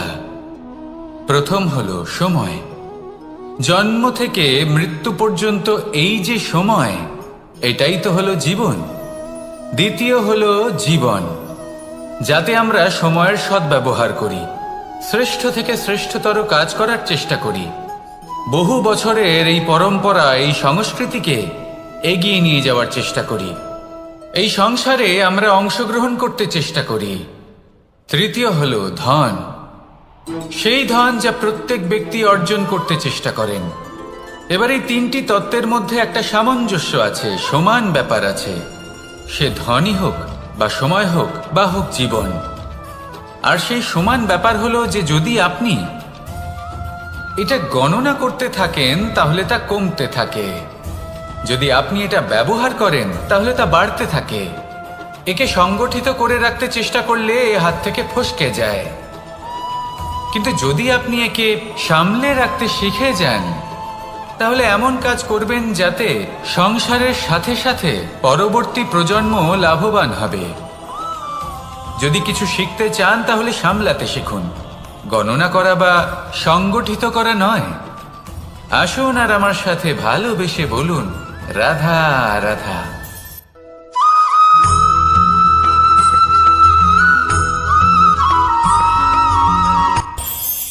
এই সংসারে আমরা প্রকাশ কোথা থেকে পাই?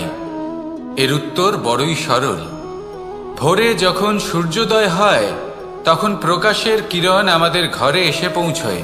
এইভাবেই আমরা প্রকাশ লাভ করি। এবার এই প্রকাশের আলোতেই আমরা সারাদিনের কাজ সম্পন্ন করি। সন্ধে হয়ে যায়, সূর্যাস্তও হয়ে যায়। আর আমাদের ঘর যাতে অন্ধকার না হয় তার জন্য আমরা একটা প্রদীপ প্রজ্বলিত করি। এটাই ঘটে আমাদের জীবনেও। এবার প্রবাহমান আয়ুর সাথে আমরা আমাদের অন্তরে যদি একটা প্রদীপ প্রজ্বলিত করে নিই তাহলে বিষয়টাই অন্যরকম হবে। এবার আপনি বলবেন কোন প্রকাশের কথা বলছি যে আমাদের অন্তরে জাগ্রত করা সম্ভব? আমাদের আত্মার মাঝে প্রেমের প্রকাশ জাগ্রত করার কথা বলছি। কারণ আমাদের এই জীবন এও হলো দিনের আলোর মতো। আজ প্রকাশ আছে কিন্তু কোনোদিন অবশ্যই অস্ত হবে। কিন্তু অস্ত হবার আগে যদি আমরা আমাদের আত্মার মাঝে প্রেমের এই প্রকাশ উজ্জ্বলিত করে নিই তাহলে আমাদের সন্ধ্যাকালও আমরা আনন্দে এবং প্রেমে যাপন করব। তাহলে আসুন আর আমার সাথে ভালোবেসে বলুন, রাধা রাধা।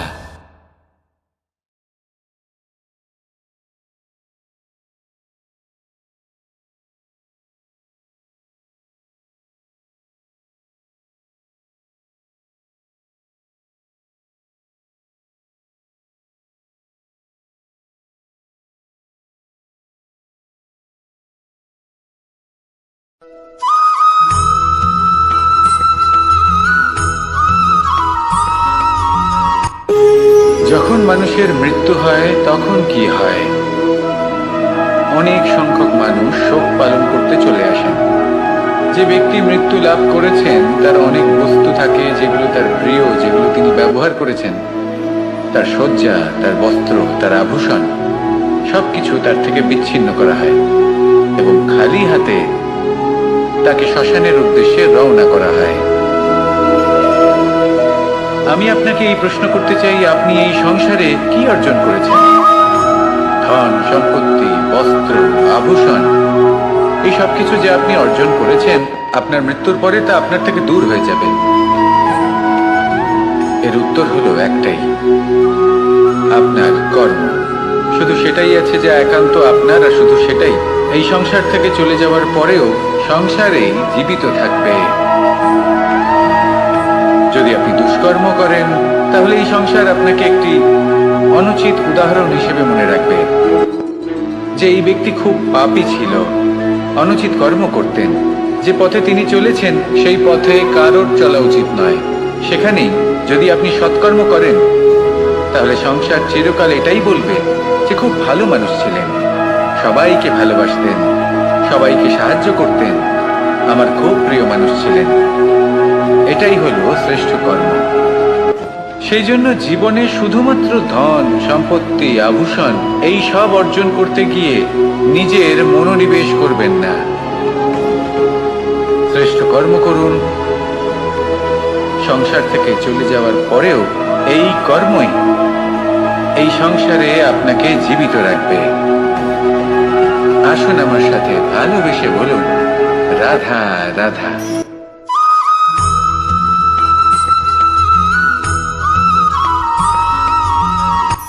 এই সংসারে সাফল্য লাভ করার জন্য জ্ঞানের প্রয়োজন হয়, পরিশ্রমের প্রয়োজন হয়, দৃঢ় নিষ্ঠার প্রয়োজন হয়, নিরন্তর চেষ্টা করা প্রয়োজনীয়।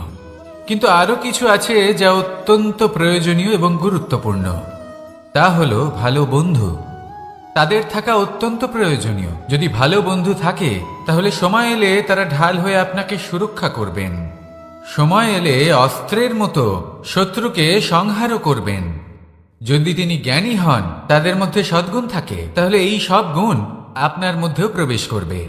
তাহলে সাফল্যের জন্য ভালো বন্ধু পাওয়া অত্যন্ত প্রয়োজনীয়। কিন্তু শুধু বন্ধু কেন, ভালো শত্রুও থাকা প্রয়োজনীয়। এবার আপনি ভাববেন, এ আমি কি বললাম? যদি আপনার জীবনেও ভালো অর্থাৎ শক্তিশালী শত্রু থাকে তাহলে আপনিও শক্তিশালী হতে থাকবেন। এই শত্রু আপনাকে প্রেরিত করবে আরো বেশি শক্তিশালী হয়ে ওঠার। কখনো কোনো হরিণকে দেখুন, তীব্র গতিতে দৌড়তে থাকে। কেন তীব্র গতিতে দৌড়য়? এই কারণে নয় যে কোথাও তার জন্য মধুর ঘাস অপেক্ষা করে রয়েছে, না। সে এই কারণে তীব্র গতিতে দৌড়োয় কারণ সেটা না করলে তার পেছনে একটি সিংহ আছে যে ওকে নিজের ভোজন করে ফেলবে। তাই জীবনে বিপদ, সংকট এই সব কিছুও হলো অত্যন্ত গুরুত্বপূর্ণ। তার সম্মুখীন হতে শিখুন আর আমার সাথে ভালোবেসে বলুন, রাধা রাধা।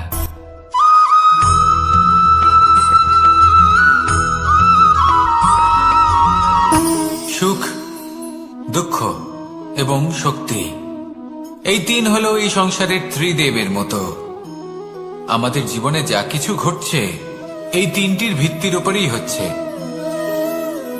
আসলে এই সংসারের একটা নিয়ম আছে, যখনই আপনি কিছু লাভ করেন এই সংসার আপনার পরীক্ষা নেয়। এটা জানার জন্য আপনার পরীক্ষা নেয় যে আপনি যা কিছুই লাভ করেছেন আপনি কি আদৌ সেটার যোগ্য কিনা। ঠিক সেইভাবেই এই সুখ, দুঃখ এবং শক্তি আপনার পরীক্ষা নিয়ে থাকে। যখন সুখ আসে তখন সে আপনার পরীক্ষা নেয় যে আপনার মধ্যে অহংবোধ জাগ্রত হয়নি তো। যদি অহংবোধ চলে আসে তাহলে সুখ সেখানেই সঙ্গ ত্যাগ করে।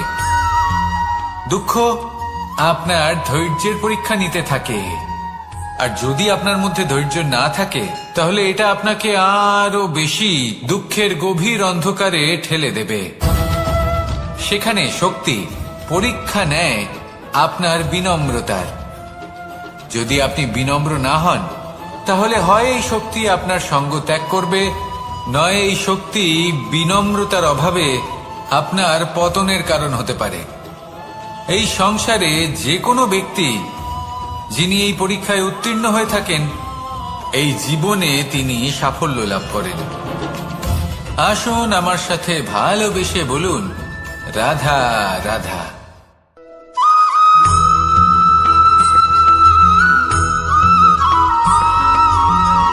পুরুষার্থ।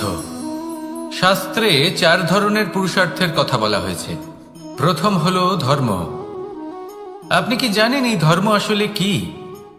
আপনার কি মনে হয় ধর্ম আসলে কি? কোনো বিশেষ ঈশ্বরকে মানাই কি ধর্ম বলা হয়?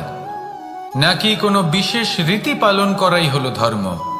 নাকি কোনো বিশেষ সাহিত্যকে সর্বশ্রেষ্ঠ মনে করাই হলো ধর্ম? না, ধর্ম হলো সেটা যাকে ধারণ করা যেতে পারে। আর ধারণ শুধু সেটাই করা যায় যা পবিত্র। পবিত্র শুধু তাকেই বলা হয় যা নিঃস্বার্থ, যার মধ্যে শাসন করার কোনো ইচ্ছে নেই, যা সরলভাবেই প্রবাহমান, জল এবং বায়ুর মতো। যখন কোনো ব্যক্তি ধর্মকে ধারণ করেন এবং সেই ধর্ম সেই ব্যক্তিকে রক্ষা করে তখন তাকে ধর্ম বলা হয়। ধর্ম যা রক্ষা করে অহংকার থেকে, খারাপ চিন্তার হাত থেকে। সেই জন্য পুরুষার্থ গড়ে তোলার আগে, ধর্ম পালন করার আগে ধর্মের প্রকৃত অর্থ কি সেটা বুঝে নিন। এটা জেনে রাখুন যে সমস্ত ধর্মের আধার, সমস্ত ধর্মের ভিত শুধুমাত্র ভালোবাসা। আসুন আর এই ভালোবাসার সাথেই বলুন, রাধা রাধা।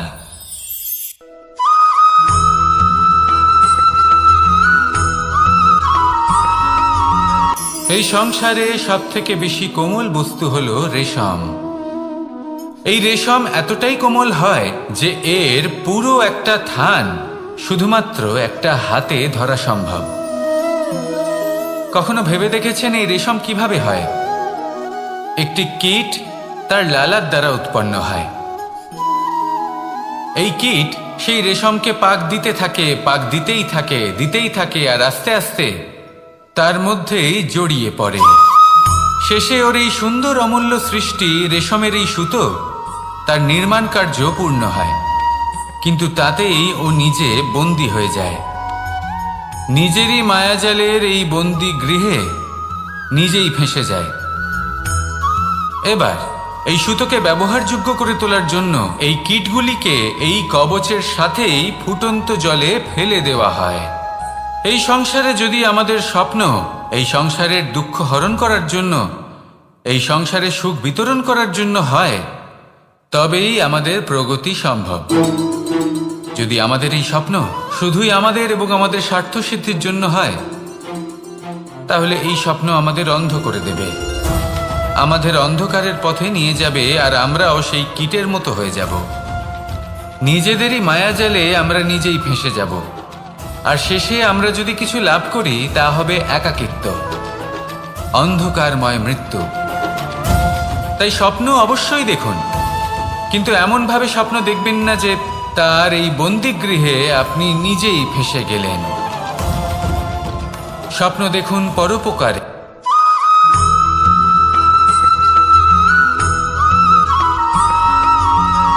কেউ বলে জীবন খুব ক্ষণস্থায়ী, কেউ বলে জীবন হলো একটা সুন্দর স্বপ্নের মতো, আবার কেউ বলবে জীবন হলো এক কঠোর সত্য। কিন্তু জীবন আসলে কি? জীবন হলো আপনারই প্রতিবিম্ব, একটা দর্পণ। অর্থাৎ আপনি জীবনকে সেইভাবেই পাবেন যেরকম আপনি নিজেকে প্রতিপন্ন করবেন। যদি আপনি দর্পণের দিকে তাকিয়ে হাসেন, তাহলে আপনি সামনে হাসি মুখী দেখতে পাবেন। এবার যদি আপনি গম্ভীর হয়ে থাকেন, তাহলে আপনি একজন রুষ্ট ব্যক্তি দেখতে পাবেন। শেষে সবথেকে বেশি গুরুত্বপূর্ণ হলো আপনার চেষ্টা। আপনাকে সবসময় চেষ্টা করতে হবে যাতে আপনি নিজেকে প্রসন্ন এবং ইতিবাচক মনোভাবে রাখেন।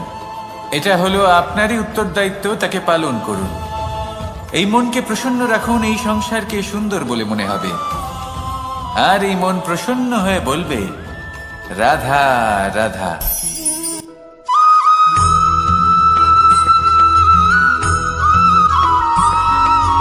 জীবনে যখন কোনো ব্যক্তি নিজের লক্ষ্য প্রাপ্তির জন্য নিরন্তর পরিশ্রম করতে থাকেন, চেষ্টা করতে থাকেন, তখন তিনি কষ্ট অনুভব করেন, কখনো শারীরিক কষ্ট, কখনো মানসিক কষ্ট। এবার উনি এটা ভাবতে থাকেন যে আমি কি উচিত করছি নাকি অনুচিত করছি। কারণ অন্যদিকে এমন একজন ব্যক্তিও আছেন যিনি একদমই পরিশ্রম চেষ্টা করছেন না। তিনি মদিরা পান করেন, বিলাসিতায় জীবন কাটান, অলস প্রকৃতির হয়ে ওঠেন, নিদ্রাতে বিলীন হয়ে থাকেন, আর ভাবেন যে তিনি সুখ লাভ করছেন। কিন্তু এরকম কেন হয়? কারণ যখন আমরা সৎ পথে থাকি, উচিত পথে চলি, লক্ষ্য প্রাপ্ত করার জন্য চেষ্টা করতে থাকি, তখন আমাদের ভেতরে থাকা নেতিবাচক শক্তি এবং পাপ এই দেহকে ত্যাগ করে দেয়। আর এই অনুভূতিটাই আমাদের দুঃখের অনুভূতি দেয়, কষ্ট দেয়। এবার সেখানে যদি আমরা কুপথে চলি, অনুচিত পথে চলতে থাকি, তাহলে আমাদের ভেতরে থাকা পুণ্য এবং ধনাত্মক শক্তি আমাদের দেহ ত্যাগ করে দেয়। আর এই অনুভূতির কারণেই আমরা সুখ অনুভব করি। কিন্তু কখনো ভাববেন যে এই সুখ বেশি সময় পর্যন্ত থাকে না। সেই জন্য সবসময় মনে রাখবেন, যদি আপনি জানেন যে এটাই আপনার লক্ষ্য, এটাই উচিত পথ, শুভ পথ, তাতে নিরন্তরভাবে এগিয়ে যেতে চেষ্টা করতে থাকুন। এই কষ্ট আপনাকে সুখের পরাকাষ্ঠায় কখন পৌঁছে দেবে তা আপনি জানতেই পারবেন না। আসুন আমার সাথে ভালোবেসে বলুন রাধা রাধা।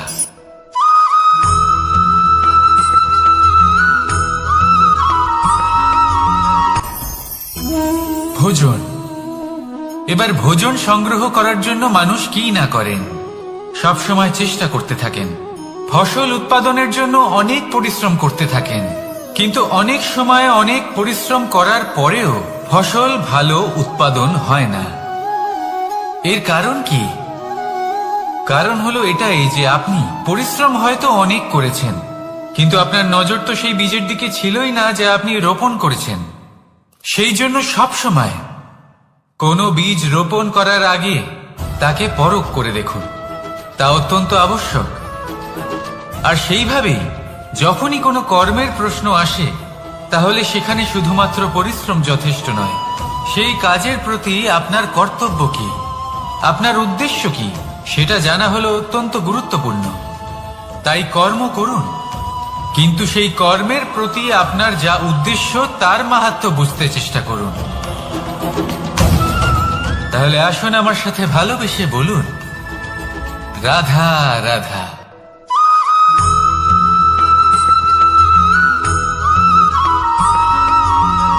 পিতা আর পুত্রের সম্পর্ক অত্যন্ত মধুর হয়ে থাকে। পিতা স্বপ্ন দেখেন, তাকে পূর্ণ করার সকল সম্ভাব্য চেষ্টা করেন, কিন্তু তাও অনেক সময় ওনার স্বপ্ন অপূর্ণ থেকে যায়। তখন পিতা ভাবেন যে স্বপ্ন উনি পূর্ণ করতে পারেননি, ওনার সন্তান তা অবশ্যই পূরণ করবে। যে স্থানে উনি কখনো পৌঁছতে পারেননি, সেই স্থানে ওনার পুত্র অবশ্যই পৌঁছবে। পিতা নিজের সন্তানের ভবিষ্যৎ নিয়ে সেই স্বপ্ন দেখেন, আর যখন সেই সন্তান সামনে এগোতে থাকে তখন তার দুঃখ হয় না, বরং গর্ব হয়। ওনার ভালো লাগে এটা দেখে যে ওনার সন্তান অনেক উন্নতি করছে। কিন্তু যখন সন্তান নিজের অভিভাবকের শক্তি দেখে, তার যশ দেখে হিংসা করতে থাকে, সমস্যা সেইখানেই শুরু হয়। সেই জন্য সকল সন্তানকে এটা মনে রাখতে হবে, দেখুন, পুত্র হবার সুবাদে, এক সন্তান হবার সুবাদে এটা হলো আপনার অধিকার যে আপনি আপনার পিতার থেকে বেশি উন্নতি করবেন। আপনার পিতাও এটাই চান, কিন্তু সুস্থভাবে এটা করুন।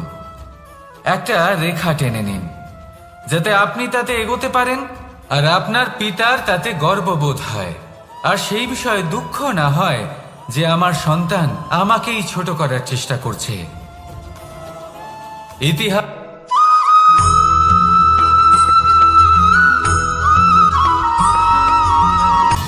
সময়, জীবন, কাল। দেখতে গেলে এই তিনটি শব্দ একটি শব্দেরই সমার্থক শব্দ মনে হয়, কিন্তু এই শব্দগুলির অর্থ কি সমান? কখনোই নয়। হ্যাঁ, এই সময় চলতে থাকে, জীবন চলতে থাকে, কালচক্র চলতে থাকে। এই সময় কেটে যায়, কিন্তু এই জীবন, একে যাপন করতে হয়। কি বলেন? এই জীবনে কিছু করুন বা কিছু না করুন, জীবন এমনি কেটে যাবে, আপনি জানতেও পারবেন না। কিন্তু সেটা আমাদের উদ্দেশ্য নয়, একে যাপন করতে হবে। এই জীবনে প্রেরণা পেতে শিখুন, প্রেরণা দিতে শিখুন, আহ্বান গ্রহণ করতে শিখুন, আহ্বান জানাতে শিখুন, মহান কাজ করতে শিখুন, ধন্যাত্মক বোধ জাগিয়ে তুলুন। জীবন অতিবাহিত করার অর্থ কি তা আপনি শিখে যাবেন, কারণ সময় কেটে যায়, সমস্ত যুগ কেটে যায়, কিন্তু জীবনের রীতি জীবন কাটিয়ে দেওয়া নয়, জীবন যাপন করা। এই জীবন সম্পূর্ণরূপে অনুভব করতে হবে, নতুন পথ বানাতে হবে। এবারে যদি এই জীবন বাঁচার সময় একবার ভেবে দেখুন, যদি মনে প্রেম থাকে, সদ্ভাবনা থাকে, তাহলে কি হবে? এই জীবনকে বাঁচার অনুভূতিটাই অন্যরকম হয়ে যাবে, একটা আনন্দময় অনুভূতি লাভ করবেন। তাহলে এটাই করুন, আর আমার সাথে ভালোবেসে বলুন, রাধা রাধা।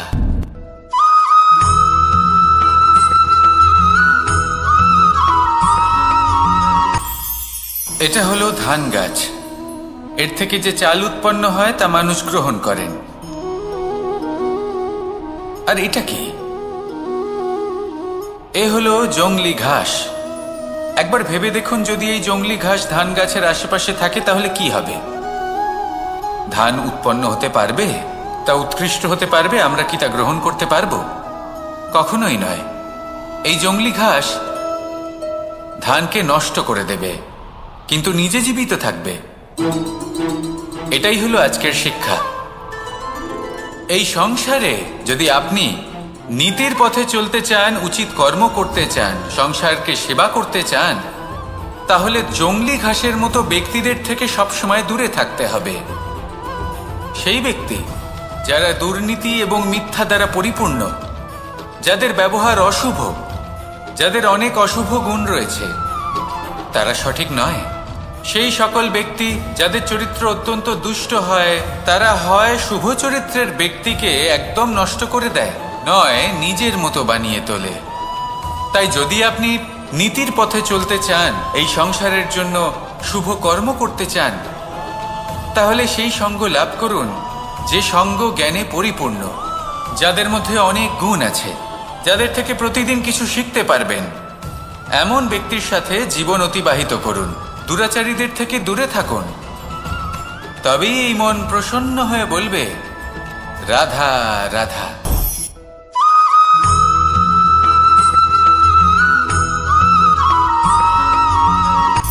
সূচের শেষে একটি ছিদ্র থাকে, যার দ্বারা আমরা এই সুতো পরাতে পারি, আর তারপর সূচের সাহায্যে এই সুতো দিয়ে বস্ত্র সেলাই করা যায়। কিন্তু যদি সুতোটা সোজা করে ধরা না হয়, তাহলে সূচে কখনো এই সুতো পরানোই সম্ভব নয়। যদি এতে কোনো গিঁট পড়ে, তখন তা কখনোই এই ছিদ্র দ্বারা প্রবেশ করা সম্ভব নয়। ঠিক এইভাবেই যদি আপনি কারোর জীবনে প্রবেশ করতে চান, কারোর অন্তরে প্রবেশ করতে চান, তাহলে আপনাকেও সহজ থাকতে হবে। এতে কোনো গিঁট থাকলে চলবে না, অর্থাৎ মনে যাতে কোনো মালিন্য না থাকে, যেন কোনো কুচিন্তা না থাকে। যদি এসব থাকে, তাহলে আপনি কখনো কারোর জীবনে প্রবেশ করতে পারবেন না। আর যদি কোনোভাবে আপনি প্রবেশ করেও যান, তাহলে তার মনে ঘর করতে পারবেন না। নিজেকে এই সুতোর মতন করে তুলুন, সহজ। মনে যেন কোনো কুচিন্তা না থাকে, সবার প্রতি যেন সদ্ভাবনা থাকে, শুভ চিন্তা থাকে। এমনটা করতে থাকুন।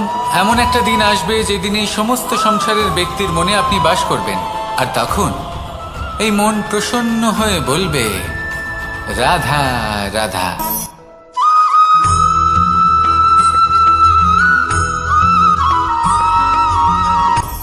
আপনি কখনো পর্বতের শিখরে উঠেছেন? আপনি দেখতে পাবেন পর্বতের পদতলে প্রচুর সুন্দর ফুল রয়েছে, সবুজ বনানী রয়েছে। যত আপনি ওপরে উঠতে থাকবেন, তত ফুল কমতে থাকবে, সবুজ বনানী কমতে থাকবে। আরো কিছুটা ওপরে উঠলে কাঁটা জাতীয় গাছ দেখতে পাবেন, শুকনো গাছ দেখতে পাবেন। আরো যদি ওপরে ওঠেন, তাহলে পাষাণ দেখতে পাবেন। আরো উপরে উঠলে হিমখণ্ড দেখতে পাবেন। এই যে পর্বত, তা মনুষ্য জীবনের সব থেকে উত্তম উদাহরণ। মানুষ যখন সাফল্যের শিখরে পৌঁছতে চান, মহানুভবতার শিখরে পৌঁছতে চান, পথে যত আস্তে আস্তে উপরে উঠতে থাকেন, ততই ভৌতিক বস্তু তার থেকে বিচ্ছিন্ন হতে থাকে। যদি তিনি সেই ভৌতিক বস্তুগুলি ত্যাগ না করতে পারেন, তাহলে কখনোই সেই স্থানে পৌঁছতে পারবেন না। আর মানুষ যদি উচিত ত্যাগ করতে পারেন, পথে অগ্রসর হতে থাকেন, এগোতে থাকেন, তাহলে একদিন না একদিন তিনি মহানুভবতার, জ্ঞানের, সাফল্যের হিমের স্বাদ অবশ্যই লাভ করবেন। মনে রাখবেন, মানব জীবনে ত্যাগ হলো অত্যন্ত গুরুত্বপূর্ণ অংশ। আসুন আমার সাথে ভালোবেসে বলুন, রাধা রাধা।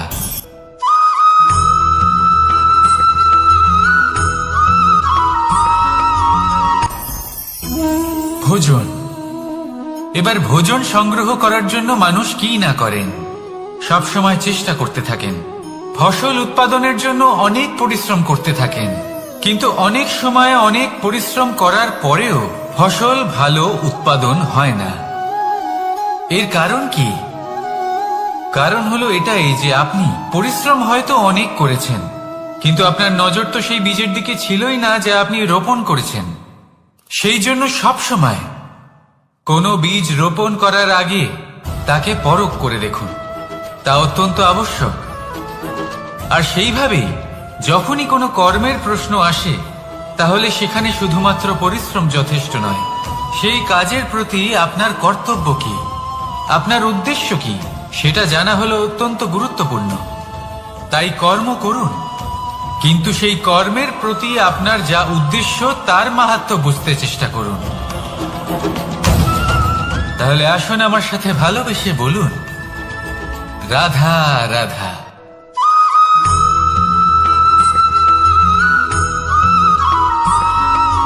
বসন্ত ঋতু, এই সময় মন আনন্দে ভরে থাকে।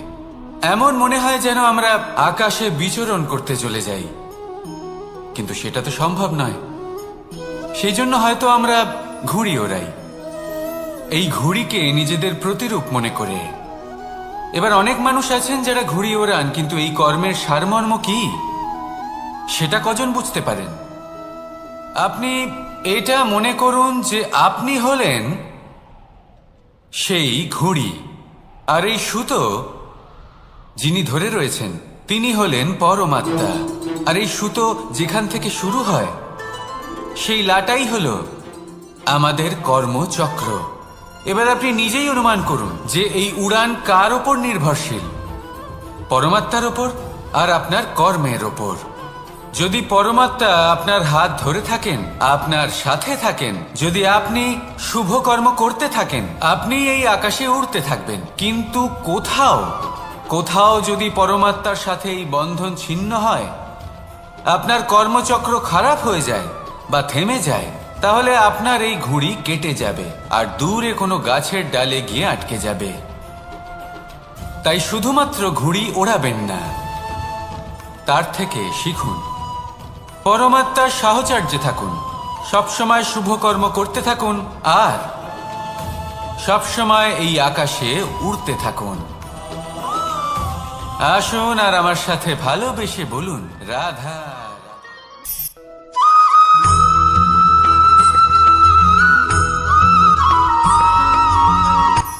এই সংসারে সাফল্য লাভ করার জন্য জ্ঞানের প্রয়োজন হয়, পরিশ্রমের প্রয়োজন হয়, দৃঢ় নিষ্ঠার প্রয়োজন হয়, নিরন্তর চেষ্টা করা প্রয়োজনীয়। কিন্তু আরো কিছু আছে যা অত্যন্ত প্রয়োজনীয় এবং গুরুত্বপূর্ণ। তা হলো ভালো বন্ধু। তাদের থাকা অত্যন্ত প্রয়োজনীয়। যদি ভালো বন্ধু থাকে তাহলে সময় এলে তারা ঢাল হয়ে আপনাকে সুরক্ষা করবেন। সময় এলে অস্ত্রের মতো শত্রুকে সংহারও করবেন। যদি তিনি জ্ঞানী হন, তাদের মধ্যে সদ্গুণ থাকে, তাহলে এই সব গুণ আপনার মধ্যেও প্রবেশ করবে। তাহলে সাফল্যের জন্য ভালো বন্ধু পাওয়া অত্যন্ত প্রয়োজনীয়। কিন্তু শুধু বন্ধু কেন, ভালো শত্রুও থাকা প্রয়োজনীয়। এবার আপনি ভাববেন, আমি কি বললাম? যদি আপনার জীবনেও ভালো অর্থাৎ শক্তিশালী শত্রু থাকে, তাহলে আপনিও শক্তিশালী হতে থাকবেন। এই শত্রু আপনাকে প্রেরিত করবে আরো বেশি শক্তিশালী হয়ে ওঠার। কখনো কোনো হরিণকে দেখুন, তীব্র গতিতে দৌড়তে থাকে। কেন তীব্র গতিতে দৌড়য়? এই কারণে নয় যে কোথাও তার জন্য মধুর ঘাস অপেক্ষা করে রয়েছে, না। সে এই কারণে তীব্র গতিতে দৌড়য় কারণ সেটা না করলে তার পেছনে একটি সিংহ আছে যে ওকে নিজের ভোজন করে ফেলবে। তাই জীবনে বিপদ, সংকট, এই সব কিছুও হলো অত্যন্ত গুরুত্বপূর্ণ। তার সম্মুখীন হতে শিখুন আর আমার সাথে ভালোবেসে বলুন, রাধা রাধা।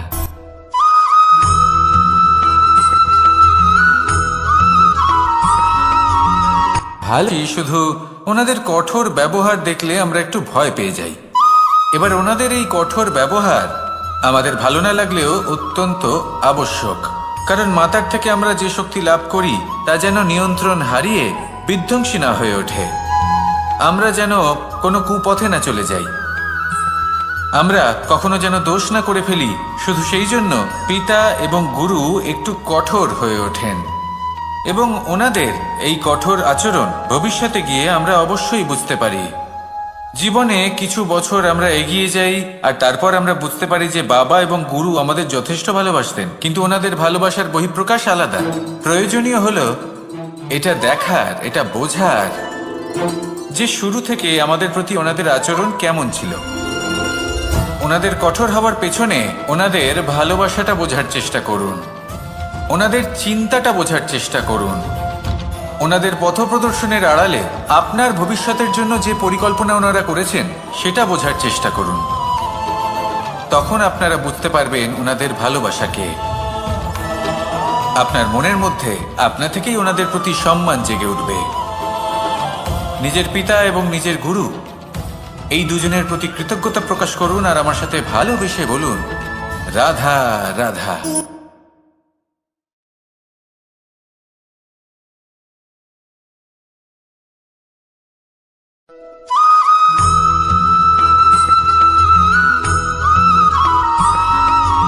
কথায় আছে, প্রত্যেক পুত্র তার পিতার প্রতিচ্ছবি হয়, আর সমস্ত প্রতিচ্ছবি চায় যেন সে তার অস্তিত্ব প্রাপ্ত করতে পারে। পুত্র চায় সে যেন তার পিতার মতো হয় বা কখনো কখনো তার থেকেও শ্রেষ্ঠ হয়। সেটা কোনো অনুচিত ব্যাপার নয়।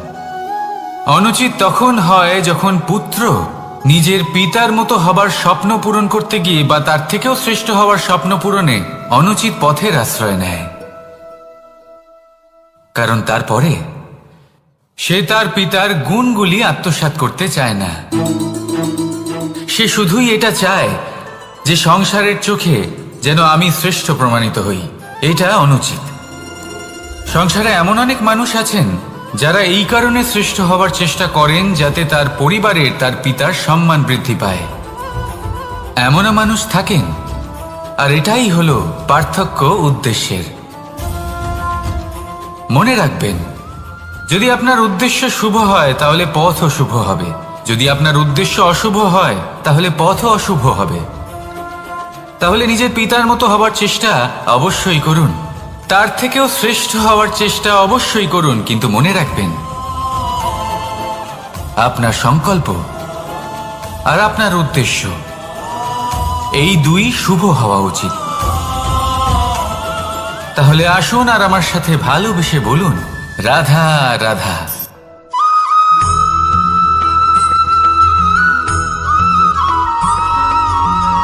আপনি কখনো কোনো বাজকে নিজের বাসা বানাতে দেখেছেন?